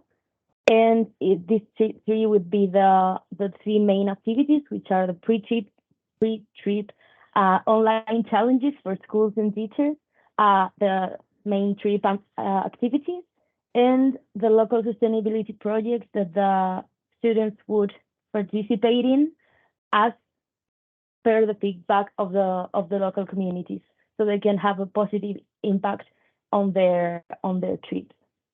We would need direct contact with schools and schools organizations, because they would be the ones that have the higher stakes in deciding whether or not they book this trip with us or they choose a more simple option. We would need an online presence, both for the students that are really active on social media as younger people, but also to the institutions and the parents. So we would need to have like a dual online presence, and we would also need to work in local partnerships to ensure that what we want to offer to the students is available and is not only profitable to us, but also to the local partners. This is the competence analysis I came up with. So here I have imagined the non-guided trips in yellow at the bottom right, which are just mainly schools that take you as a group trip to a city. And once you get there, you're free, you can do whatever you want. You have to be here by 8 to come back home. So it would be a really low completeness or complexity activity that allows for a really high group size, because you don't really have to manage anything but transport. Then in orange, we would have kind of the same, just a city guide tour that takes you wherever, and then you go and it is really a passive experience that students cannot actively participate in or give feedback to. Then hiking activities in a similar way, but with a different topic, more towards nature.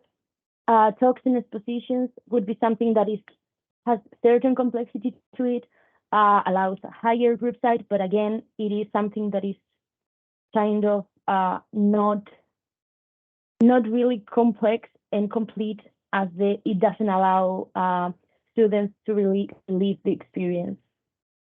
Here we would have something very different with our teamwork workshops that maybe a business can book to increase the relationships of their workers, or also you can see that in for groups of students, but it allows a really low group size, as the dynamics are often just for 15 people, as they are really, really focused. Here I've placed astronomy observations, which I put in an incline because I think the lower group you have, the higher complexity and availability for participation you have. But as the group grows, you are left only with just looking through a telescope and listening to a talk. And then here I've placed something that maybe is part of the project Educ Adventure, but is a sustainability training or a natural workshop, which is also a high completeness. It's very local specific. It is maybe for people with an older age than the students we are targeting. And so we would be in the red dot, which has lost the text. I don't know why. Which I think has a really high completeness and complexity of the activities that we offer. Also being a full package that the teachers and schools and parents do not have to worry about, as it is all taken care of by the project. And it does allow for a fairly high group size. It has a limit, but it allows for a fairly high group size that we will mostly remain the same. It can go up 5, 10 people, go lower, but we know what to expect, so we can plan the project and the activities accordingly to that. And also we can communicate with the partners on the dates and the group sizes that we are expecting, so the management is more fluid. Okay, so in the prototype, the first prototype would be the collage I put at the start of the presentation, and this would be more or less like a revisited version. It is hard for me to make a prototype because what it is in my head is like the challenges, the activities, and that is something very specific and not very visual. It's something that you have to live to know what it is. So I have imagined the prototype as what someone would see from the outside before taking part in the activities. So I don't really know how to explain this without taking much time. Okay, so having a distinctive branding, I think it is important because the product that we are offering is something specific and very targeted, so that would help. I think for that it would be needed professional help because it is something really tricky, as well as the online presence. The second point of the feedback would be seek certification. We can seek for environmental project certifications, which comes along with maybe some financial revenue. We can seek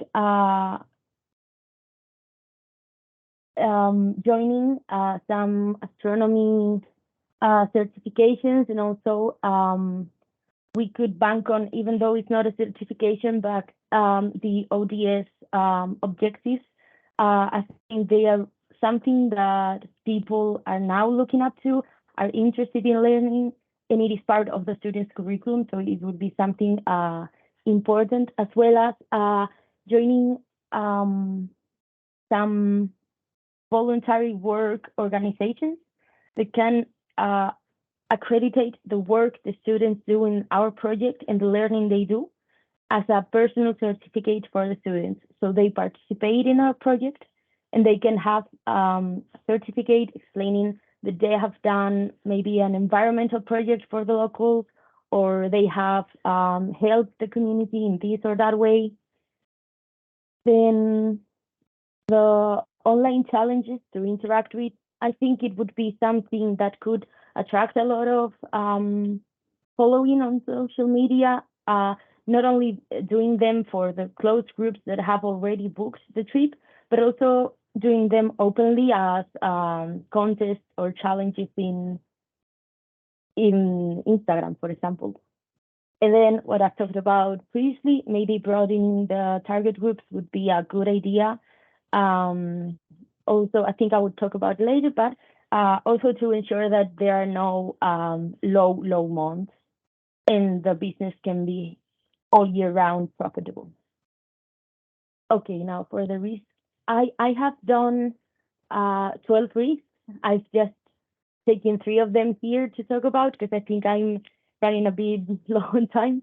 So the first risk that I thought about would be the language barrier, because if the students that come to the trip are foreign, out of Spain, they would need to talk English. It would be the best way to prepare our staff to cater our visitors' language. But we could also seek international workers that come with us that are native to the students' country, so that they can really communicate the project to them, because it would be really everything would be lost if the students cannot really comprehend what we're talking them about. Then the no activity in low months, which would be scheduled target groups, maybe tourism for families in summer. Then in spring you have the schools. When it's a really hard winter, maybe the astronomers or amateur astronomers would be interested in taking part in these kinds of projects as a group.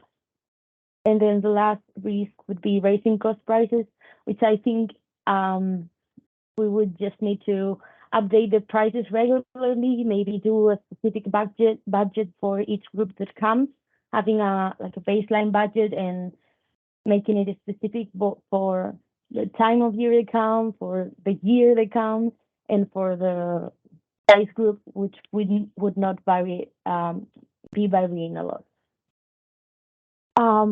Okay, and so then the KPI roadmap is something that was really hard to do, because there were a lot of things, but the orange stickers would be partner based, so pitch the product to the local businesses so that we can have partners, reach 2 partners for each need we have, so accommodation, food supplies, transport, so that if they are booked when our group wants to come, we do have an alternative option.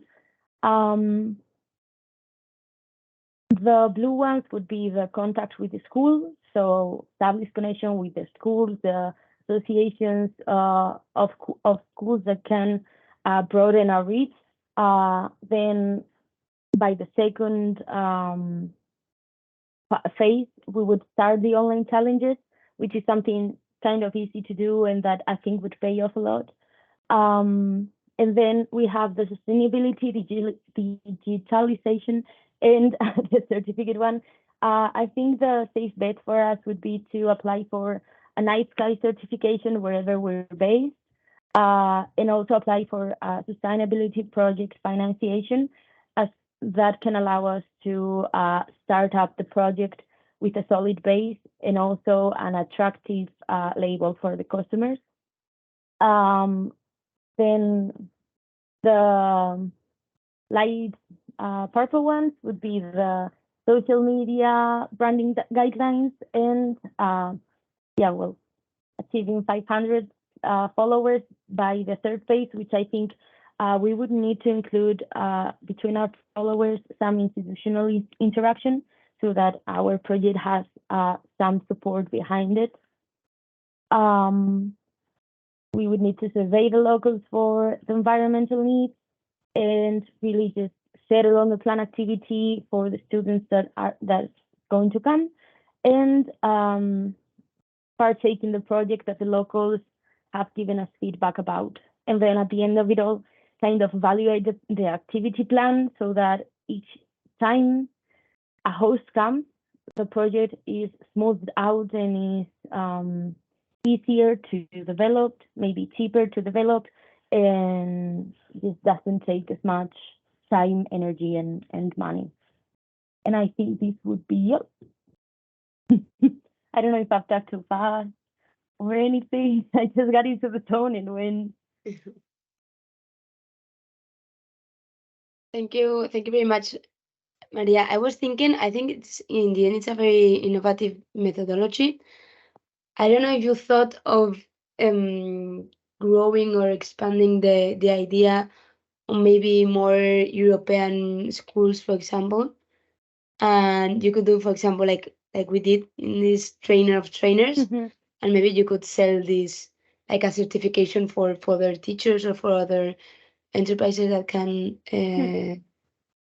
establish I this think methodology. the project has to start with maybe out of the region schools, but Spanish, just to test out how it goes, which I think it would be okay. But in terms of the relationship with the schools, it is kind of a safer bet to start in Spain and then really grow an international customer base, and also just export the business model to other cities, because it is easy to find some place that has a cultural interest, but also a natural resource that you can have these activities based on. And as I say, once you have the plan and the methodology, you can really, I don't want to say copy paste it because it is not that, but if it is known that all the things that have been put into this project can be catered to other populations and other visitors from out of Spain, I think it would be something that everyone would enjoy. But yeah, I chose to take it slow and not go out of the roof, just starting a little bit smaller with the idea to scale it up to something bigger. Okay, step by step. Thank you.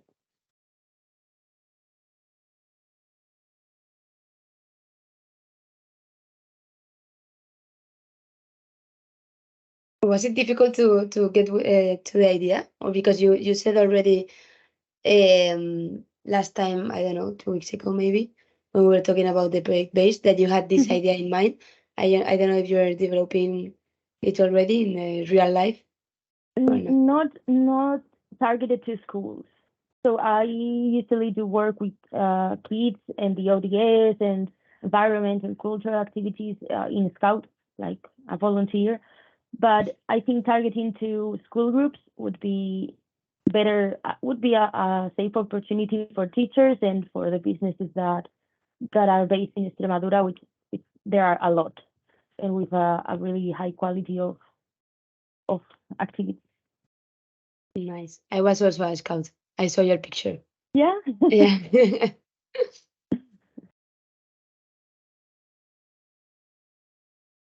Thank you so much, Maria. I also think that it's a great idea because actually when you are with the young people, I guess that during these camps experiences, you will get a lot of new ideas because maybe they want to implement something else, like, I don't know, maybe some gastronomy activity, whatever, games. So yes, it could be expanded. And I was a scout as well, by the way. Yeah. So congratulations. Thank you.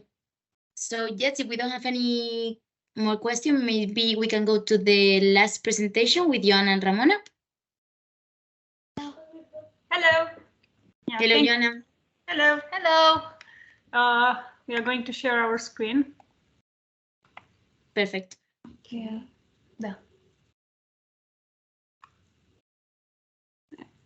Can you see it? It's okay?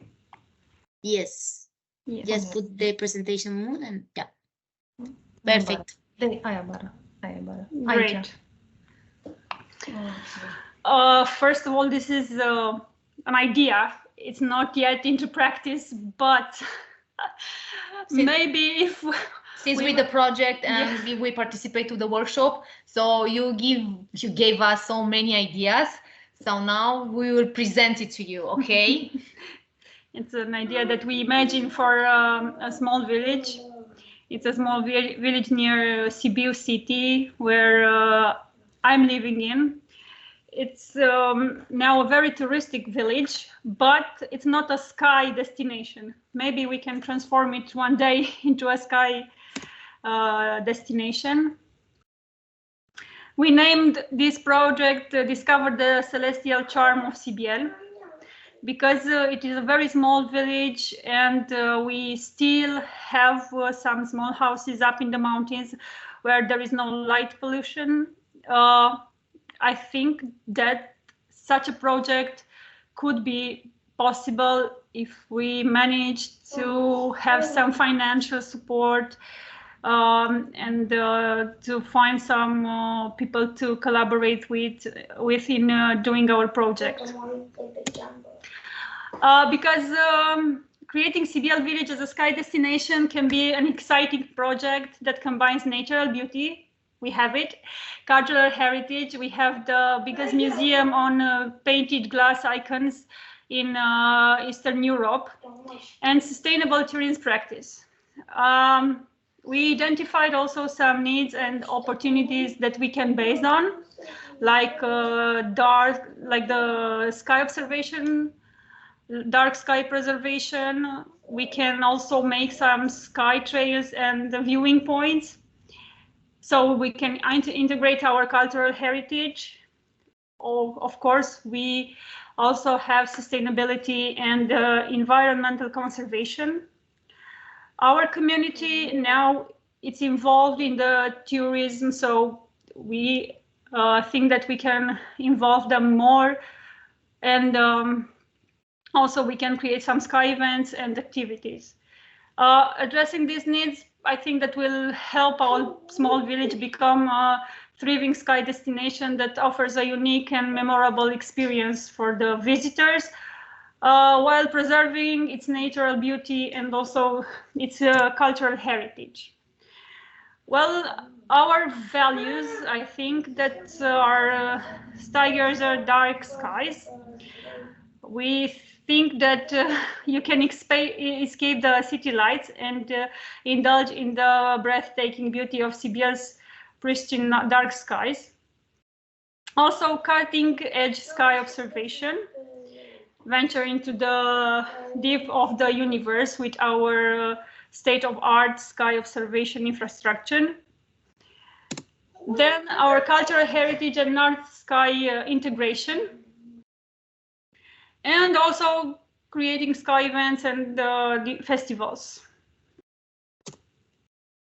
Sky trails and elevated viewing points, because we have the forest, but when you get out of the forest, there are some empty spaces from where you can view the sky. And also to develop the direction of sustainable sky tourism, and not only sky tourism, but tourism in general.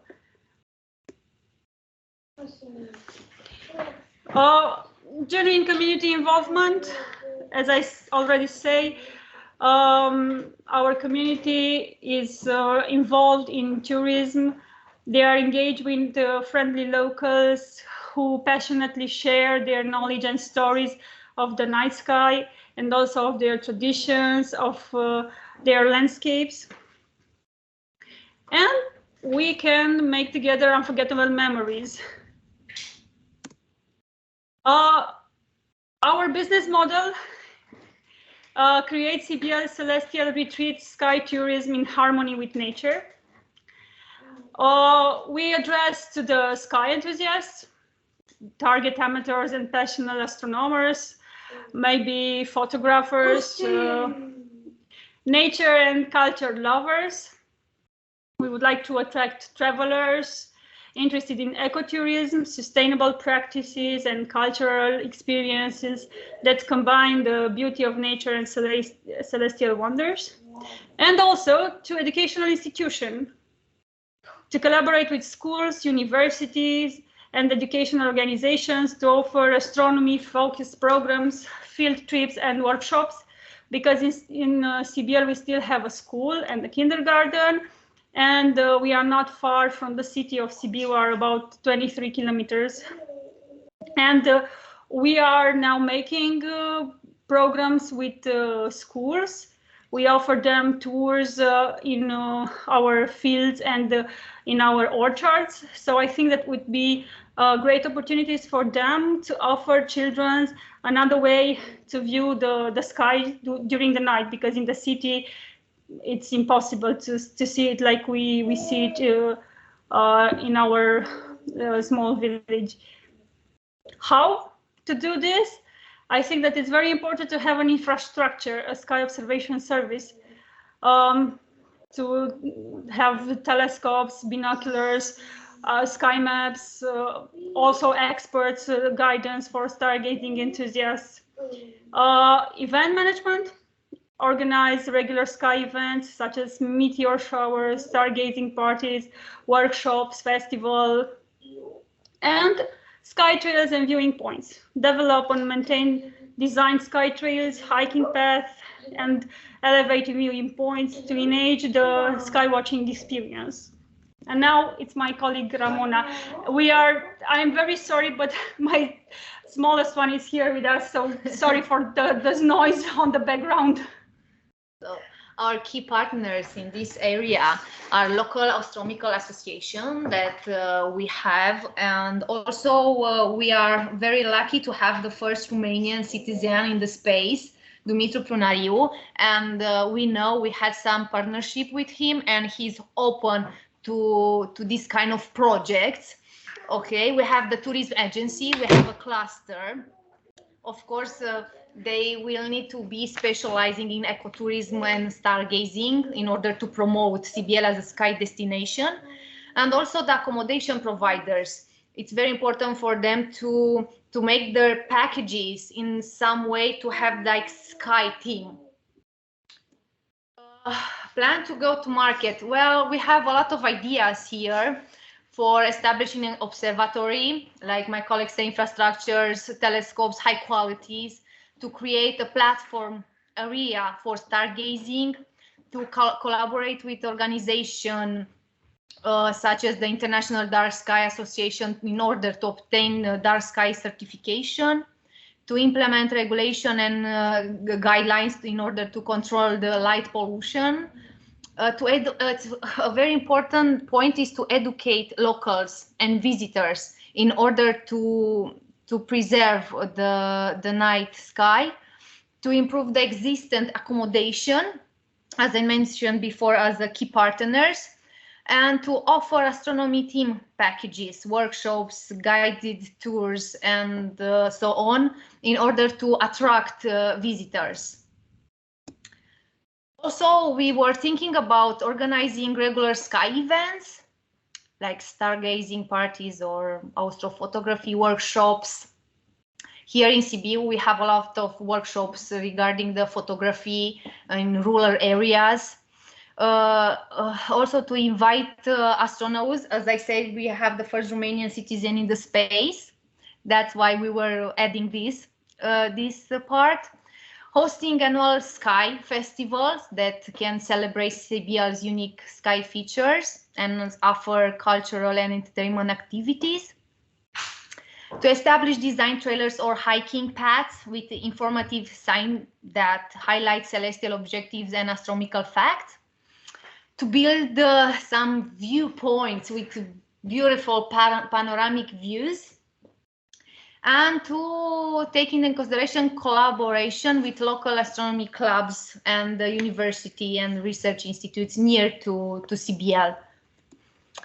The risks that we discover are the light pollution, the seasonality, the environmental impact. As my colleague mentioned now, there are no light pollution, and the limited awareness and reach. And here we have the description and the impact. So we have light pollution, and the action will be some regulation, audits, upgrades, and of course, the most important, we think that it's the education and aware. Seasonality. Here, the action are diversification of offerings, infrastructure and capacity planning, and marketing and targeted promotion. And the last one, environmental impact, like sustainable tourist practices, conservation, restoration, in order not to destroy the nature, and of course the sustainable mobility. The KPIs are stargazing experience, how the numbers of clear nights sustainable for stargazing per year, and the number of visitor satisfaction ratings related to stargazing experience, the dark sky prevention through the light pollution levels, and the percentage of complaining lighting fixture installed, the visitor engagement number, the numbers of visitors to CBL village per year, and the visitor retention rate. Okay.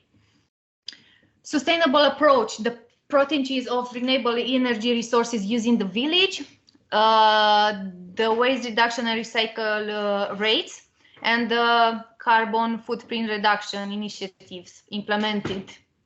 The collaboration and partnership, the number of collaboration with local authorities, businesses, and organizations. We also took in consideration the education and awareness, the number of educational programs conducted for visitors and local community, but also the participation rate in educational activities and events.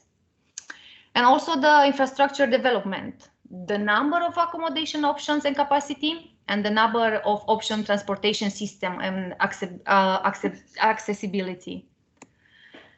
In the end, we think that sustainable tourism present practices and present the local environmental and cultural heritage. And it's really important that to engage the community, and also educating the visitors will contribute to the long-term success of CBL as a sky destination. Thank you very much. And we are waiting for the questions, if you have.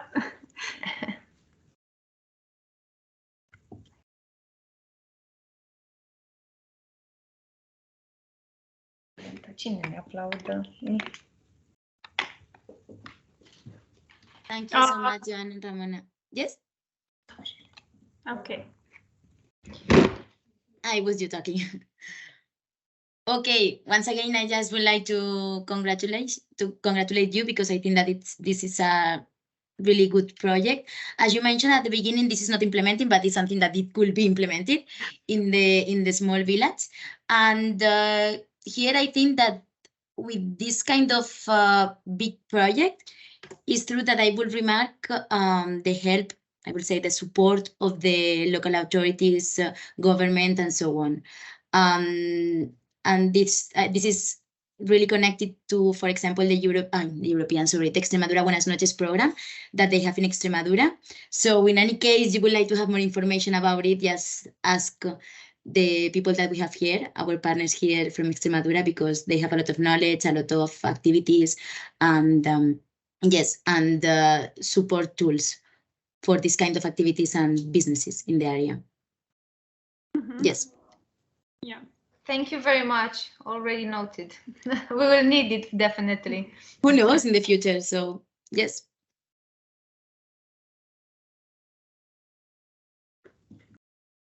Okay, so I don't know if anyone has anything to add. Suggest? Yeah, maybe suggestions are very. Yeah. I mean, my suggestion, for example, is that we can be partners as well. I mean, with our app, because you mentioned some hikings and routes and so on. This is another option as well. I'm just realizing how many different projects could be all together, and yes, being complementing each other. It's incredible. Yes.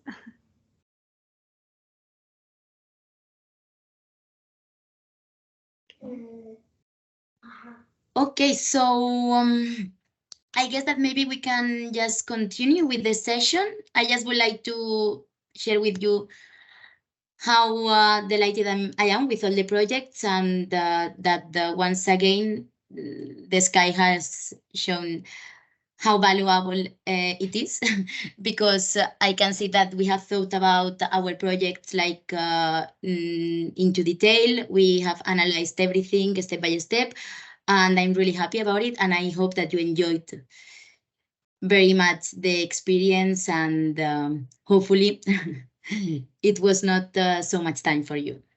But thank you so much for your effort. I really appreciate it. So yes, Joanna and Ramona, if you want to moderate the next session. Yes. Thank you. Thank you. First of all, we would like to thank you for all the effort, and everything was great, and we have learned a lot of things that we are already thinking to implement it in Sibiu County. So thank you for all the inputs. Thank you, Joanna, Ramona. Well, I think that it is a crucial moment for all the organization and the trainers to adapt in this period. We've learned a lot during the pandemics, and we are still learning that we have to adapt our way of thinking tourism in our destination. So with these webinars, maybe we can make like I don't know, we can be like a positive change in our sphere of influence for the SMEs and the organization we are working with. My question will be, how can we make interactive sessions and engaging and promote active participation for the SMEs as we are trainers? I think that could be a challenge for us. Maybe we can get some ideas in doing this. To put into practice what we have learned all along these webinars. Because you saw that me and Ramona, we managed to do our project with all the information we got during all these 4 webinars. And now maybe we have to focus on just transferring this information through the SMEs and the other partners and organizations.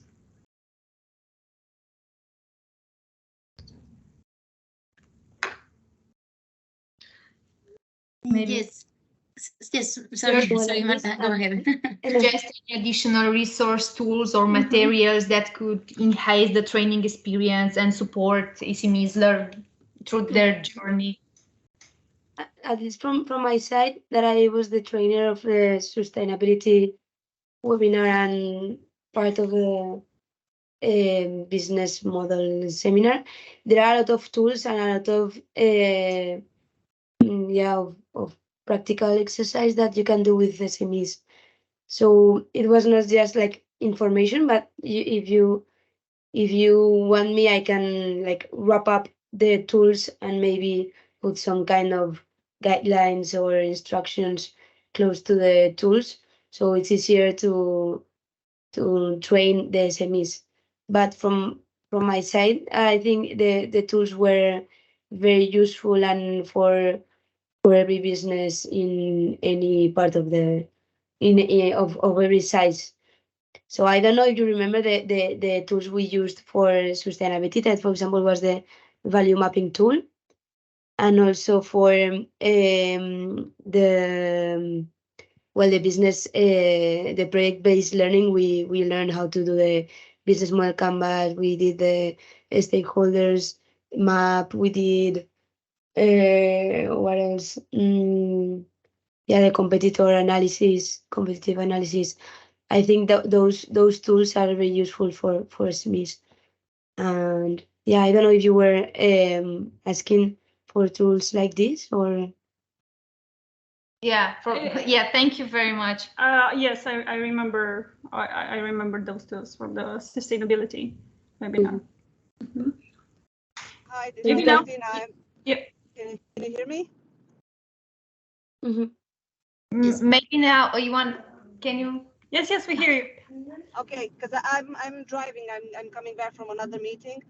What would be important, I think, I'm speaking for all the SMEs here in Romania and in Sibiu County, would be exactly what Marta said, to have those tools to use and a lot of best of examples, because in our experience with the SMEs, real theoretical presentations and giving information is not enough. They always need, you know, that type of applicability and examples, like real cases, business models, and like real life experiences, or even exchanging ideas with somebody that has done the same. So for us, following the footsteps of somebody who has tried a certain tool is the best way to disseminate any information that we have in this 3 or 4 subjects that we have talked about the past few weeks. Yes, it was the point of this project-based learning, that you could use the tools to launch your own project, and then understand the tools and being able to share it with the SMEs. Yeah. But I think, Julia, that everything is in the Teams saved, no? So they can find all the tools over there, right? Yes, I owe you the materials from last week, sorry. But yes, I mean, all this information is for you. Of course, you can rewatch all the recordings and so on. But as you know now, as a trainers, I mean, all of us that we are here together, we have to share this knowledge to the SMEs. So now that you have experienced how these webinars have been going, and how motivated you have been, if you maybe think that there is some point or topic that we missed, I think that now is the moment to share all this information all together, because it's important for the SME. So if you see everything from their point of view, yes, we need to know which path to take, or which ways. For example, the tools that we are mentioning, Cristina mentioned about the financial part. So yes, it will be really appreciated if you can share it. Well, and also some tools regarding the 3rd webinar, the digitalization. That would be very nice to maybe have some more information about the platforms, already made platforms or tools that the SMEs can use, so that we can take them further and present them those platforms, and take steps and teach them how to use those platforms for their own digitalization, or in order to better their digitalization. Okay, Cristina, noted as well. Thank you. And Cristina Favo, sorry, the other one. No, well, I agree with my colleagues. This has been interesting. It's good to have these Kanbans available to be able to go through all the thinking process, because what it has helped most while doing it yourself also within the project that we presented is the thinking process, the amount of information you need to be able to get good decisions. And that is very helpful, the way we have been going through the different areas and things. But what I have missed, to be able to to tell somebody to start a business, which is something very serious, because you are risking a lot of not only money but also time and energy, and a lot of energy. It's very important, the financial part, which is the one I've missed in this training. I know we are not going to be finance ourselves, but there's certain ideas that I've seen, based on my experience, many people that has very good ideas, that are very good on doing something, but when it comes to a business, sorry, you have to take numbers, and you have to see costs, you have to see revenues, you have to talk about depreciations, you have to talk about financing, cost of financing, and that can be the reason why a very good idea cannot go into a proper end. So that is the part I have missed a little bit. to complete the whole learning experience. And very important, the one we did, but sometimes it's also not well thought. We don't dedicate too much time to think about other aspects of or the risk of your business and so on, which is very important. But that's, as I mentioned before already, that's what I have missed. Thank you very much, Cristina. I see here Juan wanted to tell us something. Sorry if I missed something. I will just receive a phone call, but I will just to make some note. I guess you are in that part of the session now, positive or negatives. Same as Cristina said. I mean, it's not the objective of these webinars, but it will be really interesting to have at least some kind of documents to explain, even as he said. I mean, it's not the key element of the mentorship of the work that we as trainers may have with the companies. Usually, they will be just companies being on the market, just trying to develop a new line. So they have, to a certain extent, they have some information about cost and let's say real life or real business, but I'm sure you will have by Barrabés some documents, kind of easy ones, just to get up to a certain point, some element that someone may miss, kind of, I don't know, insurances, as I say, amortization, depreciation, and some others, just to, okay, let's take that into account. And I also wanted to say something about the Sky certification. I don't know if Maria, if she's still there, may tell us something. I mean, you just added on the documentation for the webinars, the Starlight Foundation, the Dark Sky Association. I don't know if Maria, maybe from other astronomical associations, if you know something about many other certifications. I mean, one of the problems from the certification, obviously, is the cost. But being this area astronomical so specific and so differential, same a little bit with the birds, maybe some others. So we just can take a look into I don't know, other association astronomers and so that may have something in this part related to labels. So I know, as you said, the Starlight Foundation and Dark Skies. Those are something that are not approachable by the thing I know most. What I have been working on is astronomy associations that are run by the members, do not have a financiation, do not have a purpose to have a profit. What I have seen and I am participating in is the FAI, the Federation of Astronomy Associations in Spain, is developing not really a dark sky certification.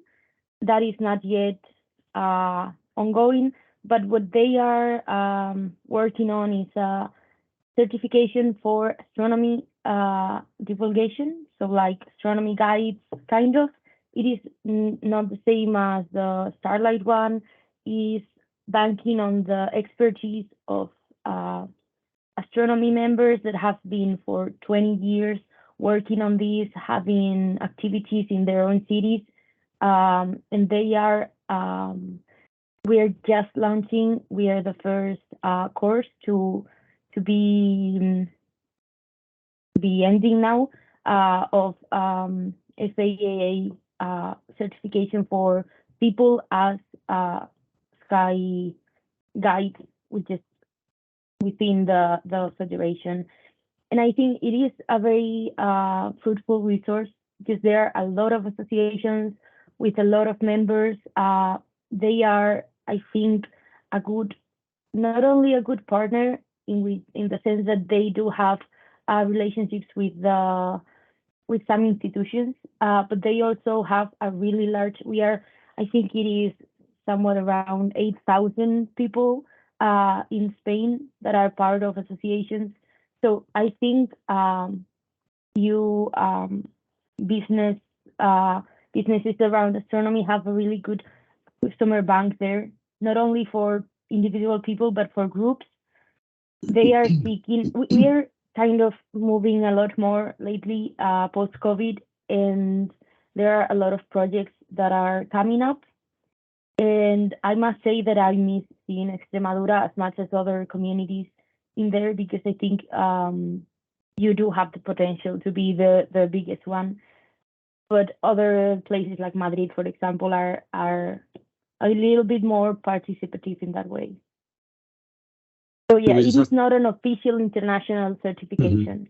It is more of a internal one that you can offer to people that know the federation and that work with them and that trust their criteria to have their label on you. But it is not as big, because you're paying Starlight, you're paying the name. But anyway, I mean, I think it's a win-win relationship between the association and the territories. Just I guess that maybe or maybe not, or maybe they can ask for it in Romania or in Finland. I'm sure there is also an astronomers association, and even if it doesn't go as a certification for the clearness of their skies, being astrotourism and a small sector, a niche sector that same as in some others, I mean, it's related to having this kind of personal experience as a guide. I mean, not everyone can just go with a group into the night and do a kind of observation, interesting one or a really meaningful one. So even if it's not a clear sky certification, may help businesses, especially guides, to have a signal to the market in order to offer something interesting that I don't know if Barrabás thinks so, that could be also added as a market signal and as a label. I don't know. And even though it is not ongoing, the Clear Sky certifications by the Federation, I do think it is a project that can be doable, because the members of many associations are indeed astronomers and do have the technical capabilities to do the measurements. They are local, so they can do the measurements all year round. It would be a project that I think would benefit both businesses and amateur astronomers and the region itself. But it would have to be just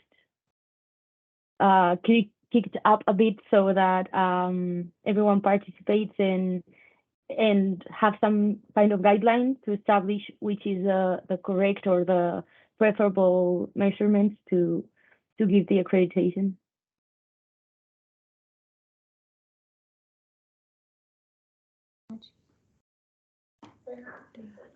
Thank you, Maria. Thank you, Juan. Is there anybody else wanted to add something? Or, me and my colleague, we think that it would be a good time now to make a roundtable, and each of us can make a follow-up after all these webinars, tell us a bit with what he or she remains after all these webinars.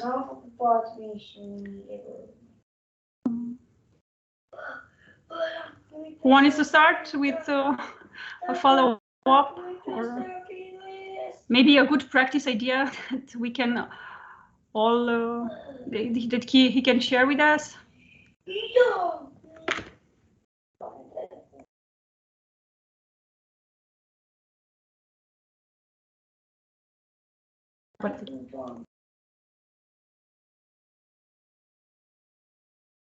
So I don't really know if I'm understanding exactly what you're asking. Is it like a review of our takeaways from the webinars? Sorry, Maria. Can you please repeat once again the question? Yeah, I don't know if you're asking for a review of our takeaways from the webinars, like as a whole, or I didn't understand you correctly. Yes, like a whole, for the whole project till this from the beginning till this moment.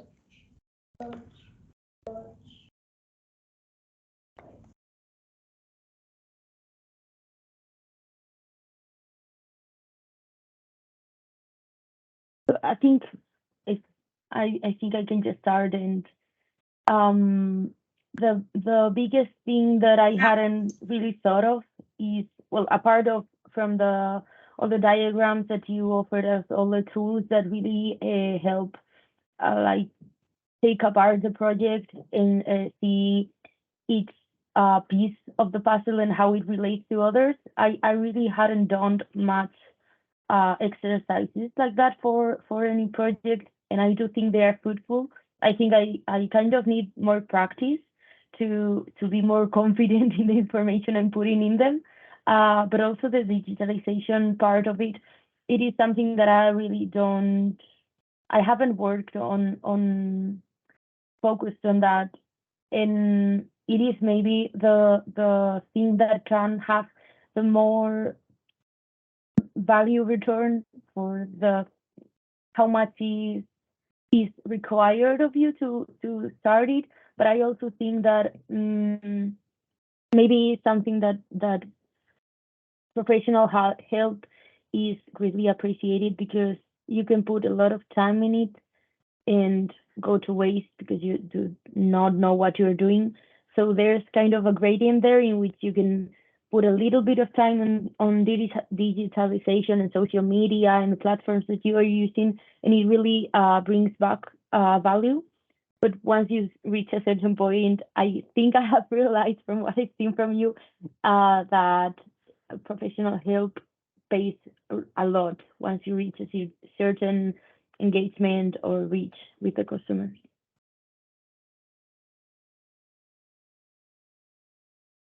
Thank you, Maria. Anybody else?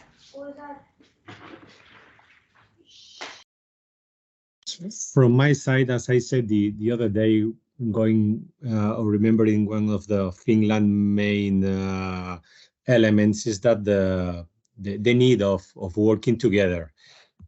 Being a small enterprises sector, as it is not a tourism big market, so tourism or even birding, being a long time tourist, but just concentrated in some particular customers.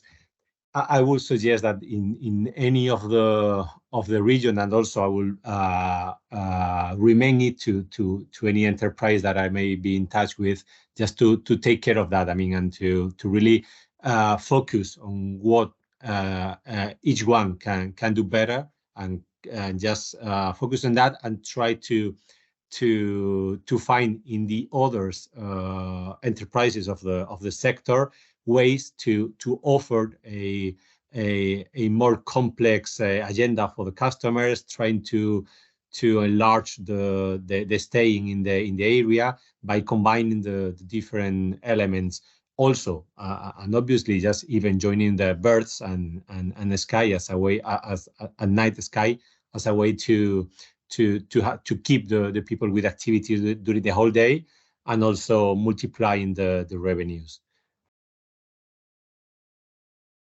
I just wanted to jump in, because it happens to me normally that I don't remember the whole trainings and everything. So I have here the agenda just to do a brief refresh. The first webinar we had, it was the one focusing on sky as destination. We were talking about astrotourism and birding. People from Extremadura, Juan Antonio and Jose Luis, Vanessa were, and then Claudia were talking about their own projects. I don't know if you remember, but they were showing very nice use cases and with very nice pictures and everything, talking about the different species that we can find in Extremadura and the different projects and how they are carrying them out. Then the second webinar, it was the one on sustainability. I talk about the sustainability transition and how it was related to tourism. We were talking about the economic, environmental, and social aspects of tourism, yeah. And also there we heard Tessa from LookUP from Finland, that she was talking about their project over there. And then we finished the webinar using the value mapping tool in Canva. I don't know if you remember that we were analyzing how we were creating value, how we were destroying it, and how could we discover some new opportunities through our products and services. And we were analyzing it in all over our stakeholders. We were analyzing the environmental, the social, the our network, our social network, and also our customers groups. And then the third webinar was about digital transition. We were talking about what is it. Well, Julia gave the introduction on the digital transformation. What does it mean to be digital? How can we were talking about the story of Barrabés, for example. And then from Quantitas, from Italy, they were talking about open data and their applications. And then from Finland also, they were talking about how to use website and data analytic insights in our businesses. I think it was also very, very interesting on digitalization.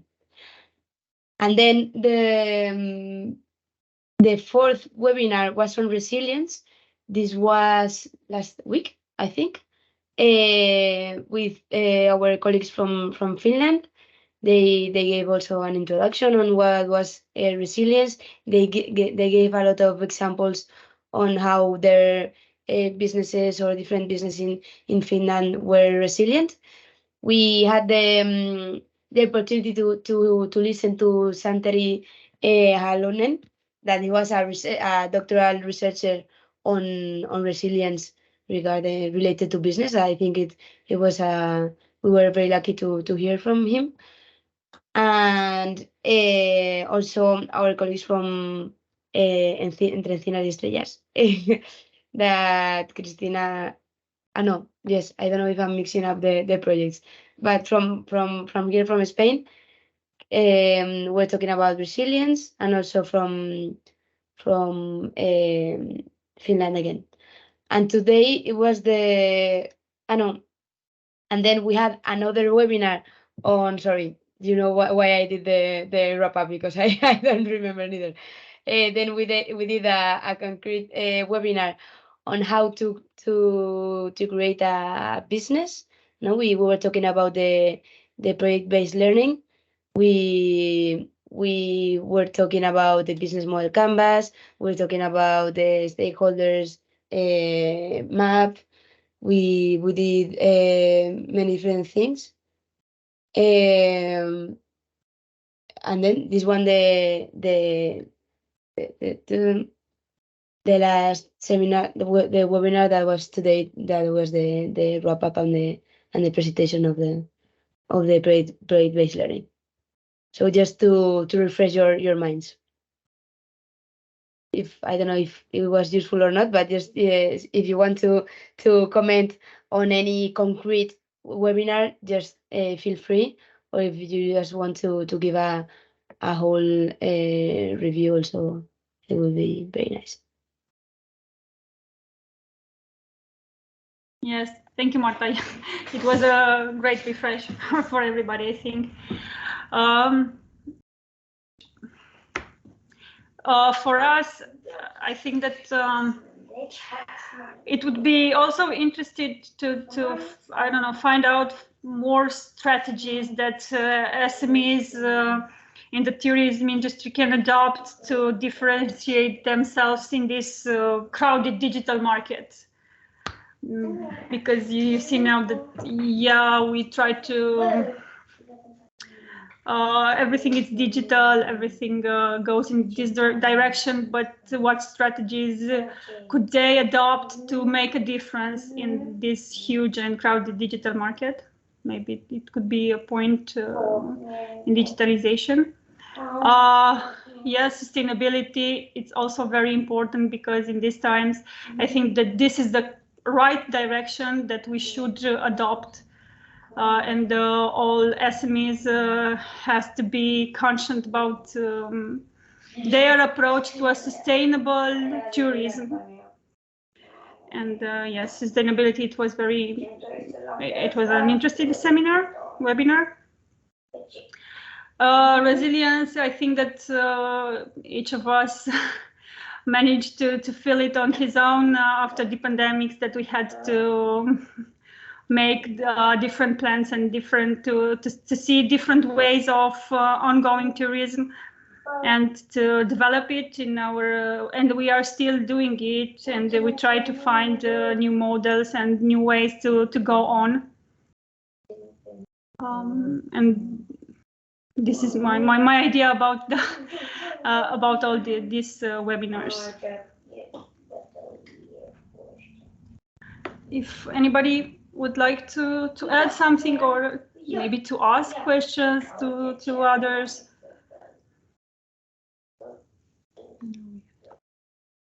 Okay, I go.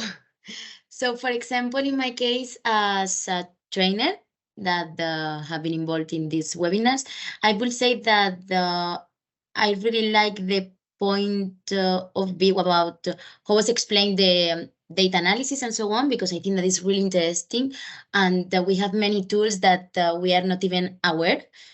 For example, from the European Commission and so on about, I mean, in the tourism field, and those tools are really interesting, as I mentioned, and they are really useful. But first of all, sometimes we don't know that they are there. And then if we know that they are there, we have no idea how to use them. So I think that it was great to have this information, but maybe in my case, I will have added practical, I don't know, time in the webinar in order to maybe get some knowledge, some numbers, or some data from different countries, be able to analyze and to compare between different SMEs in different regions. So this is something that I would like to, if I will have been an SME, so if I am an SME in the future, I would like to be able to implement in my business. So this is, for example, my suggestion, my feedback. So I don't know if you agree, but do you think that maybe having this practical side is useful in every webinar, or do you think that is better in the project-based learning as we did? So what's your point of view? Because at the end, we have to keep the SMEs motivated as well, at the same time that we know that all the information that we are giving to them is going to be useful. I mean, they are going to be able to use it.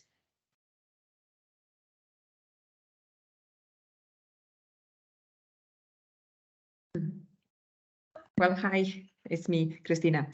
Well, my feeling is that all of the webinars we have had has been very interesting, because they have touched different subjects which are all very needed on today's world.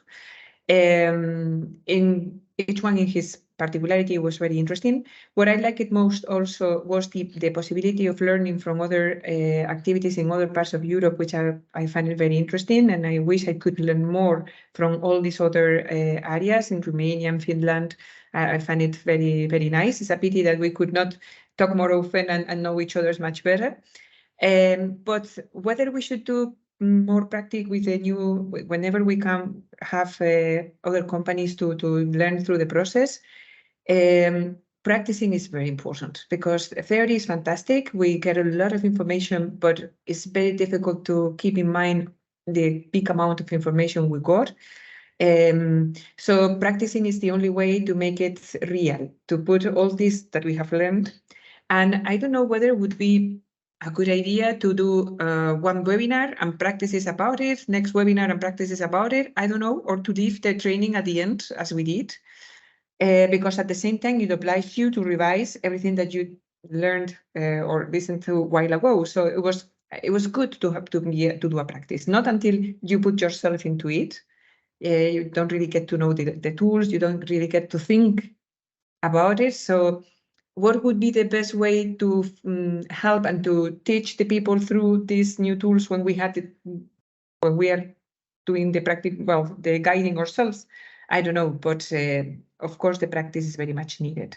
And I think it's the best way to see where you have to go deeper a little bit, where you need to revise what we learned. Well, I'm glad we keep the videos because we will need to revise them probably later in the second phase. But in general, very, very positive. Thank you so much, Cristina.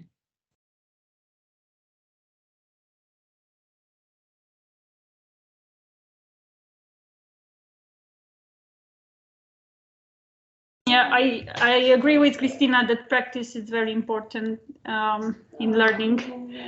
Yes, the bases are the bases, but putting them into practice, it's a bit different and difficult. And practice should include not only SMEs, but also organizations and everything to be open to all the tourism industry in order to put into practice in different cases and transfer our information into different exercises and different types of businesses.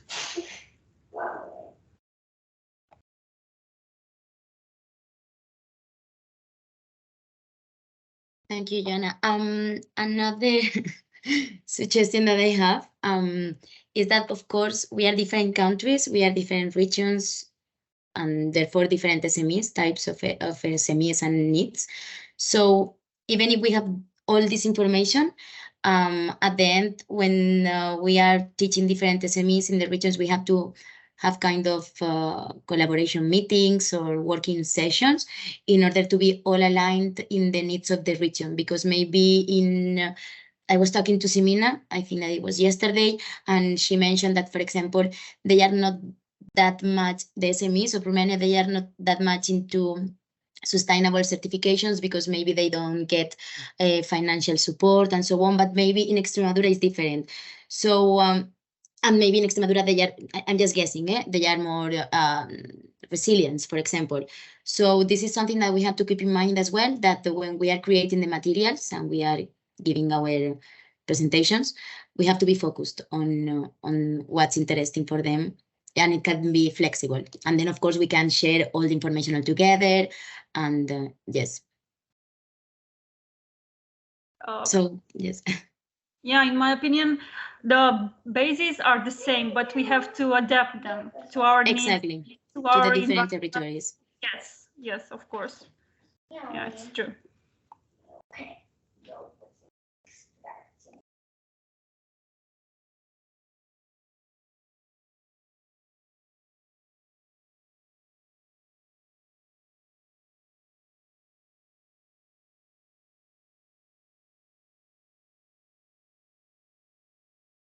Okay.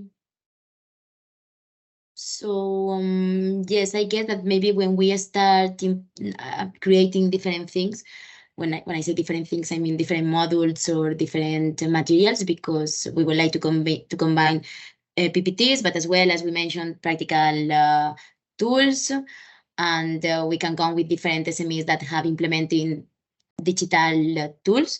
So we can see that it has been improved thanks to the digitalization, resilience, and sustainability. And I'm sure that we will have more ideas and more feedback, suggestions, and so on. I'm sure about it. Yes, as you know, as I mentioned, we have to be teaching all the knowledge to the SMEs. It's not yet established the schedule and the webinars, I mean the agenda, but no worries, because you have your own partner and we will be all connected. You know that I send a lot of emails, so that's not a problem at all. And yes, if you want to interrupt me, but you will also receive a certification that we are preparing. So for both the experts and the trainers. And yes, and I don't know if you want to mention about the playbook that we were also discussing about.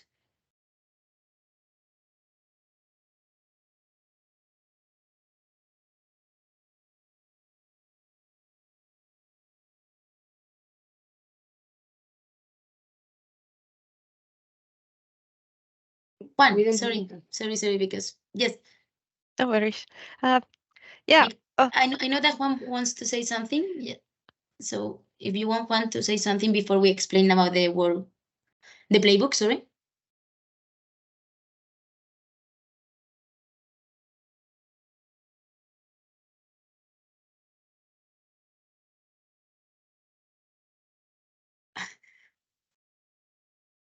Juan, you can go ahead if you want.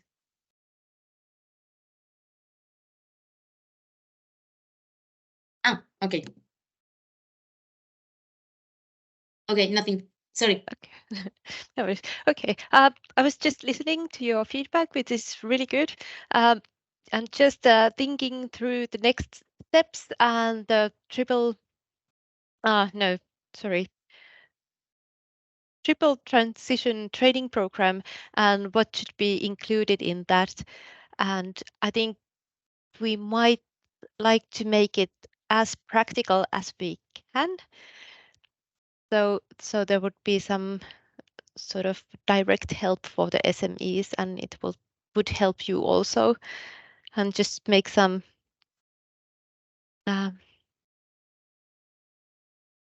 different aspects on how far you are in sustainable and resilience and digitalization and other aspects. So there's a lot to put together, actually.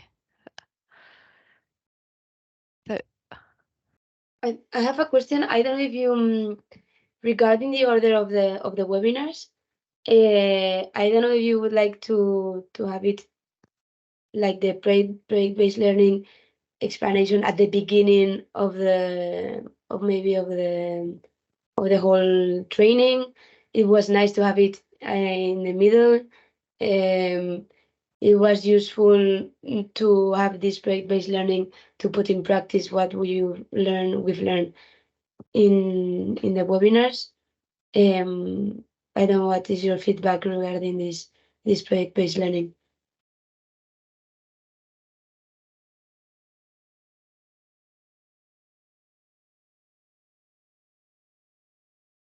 So it is not really regarding the order of them, but I do think the amount of information of the webinars was really big. I was really not familiar with much of it, and maybe more time to kind of review and prepare the projects that we were doing would have been helpful, not only because of scheduling issues, but just so that the information can sink in and we can make it useful in our heads. Yes, or maybe at the end of every webinar related to a part of the project-based learning, no? That would be... Yeah, kind of breaking up the activities, the deliverables that we had to do, and just, yeah, giving time to process, read, maybe maybe uploading to the WeTransfers, not really the PowerPoint presentation, but kind of a more brief document with some like refreshing guidelines, because it was I think as we have been in the webinars, we have heard you talk about everything. Kind of a summary would be a little bit more helpful to have in hand while doing the practical activities, instead of having all the information in the PowerPoint, which is a little bit harder to sort through. Mm-hmm. Yes, thank you. I think the toolkit is going to be more like this, no? Yes. We will have a toolkit as well. Yeah. But thank you, Maria, because I think that you are right. At the end, it's a lot of information all together, and if you want to look for something specific, it's more difficult. I know.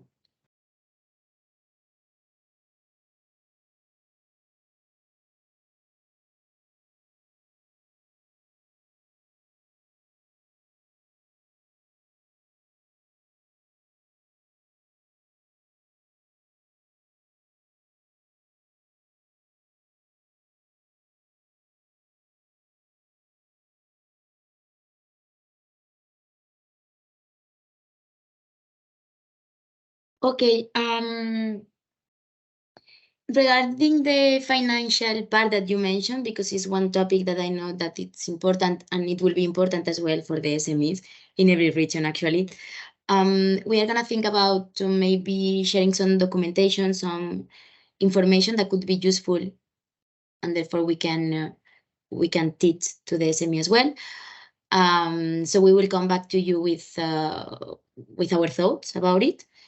because maybe you need more information, or maybe you think that having another quick webinar, not 4 hours webinar, it's important. So yes, that's something that I have noted, so no worries about it. And yes, and regarding the playbook, we are working on it. So once we have the playbook, we would like to have your feedback as well. So we will send the draft to you, and you could give us your suggestions and yes, more ideas or things that you will change, and everything thinking about from the point of view of the SMEs. So no worries, because it will be a document and you will have time to review it.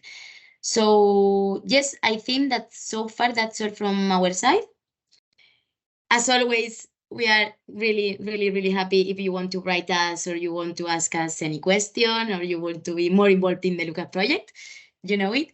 And yes, I can just say that thank you so much for the time that we have spent all together, which has been a lot.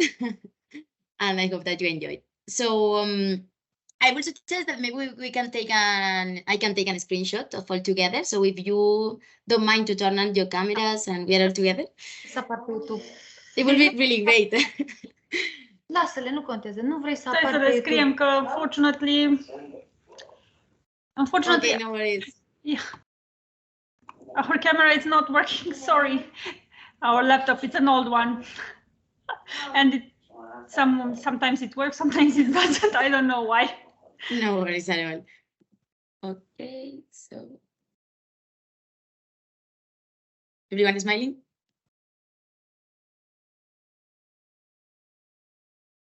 Perfect. I'm gonna take the last one, and that's all.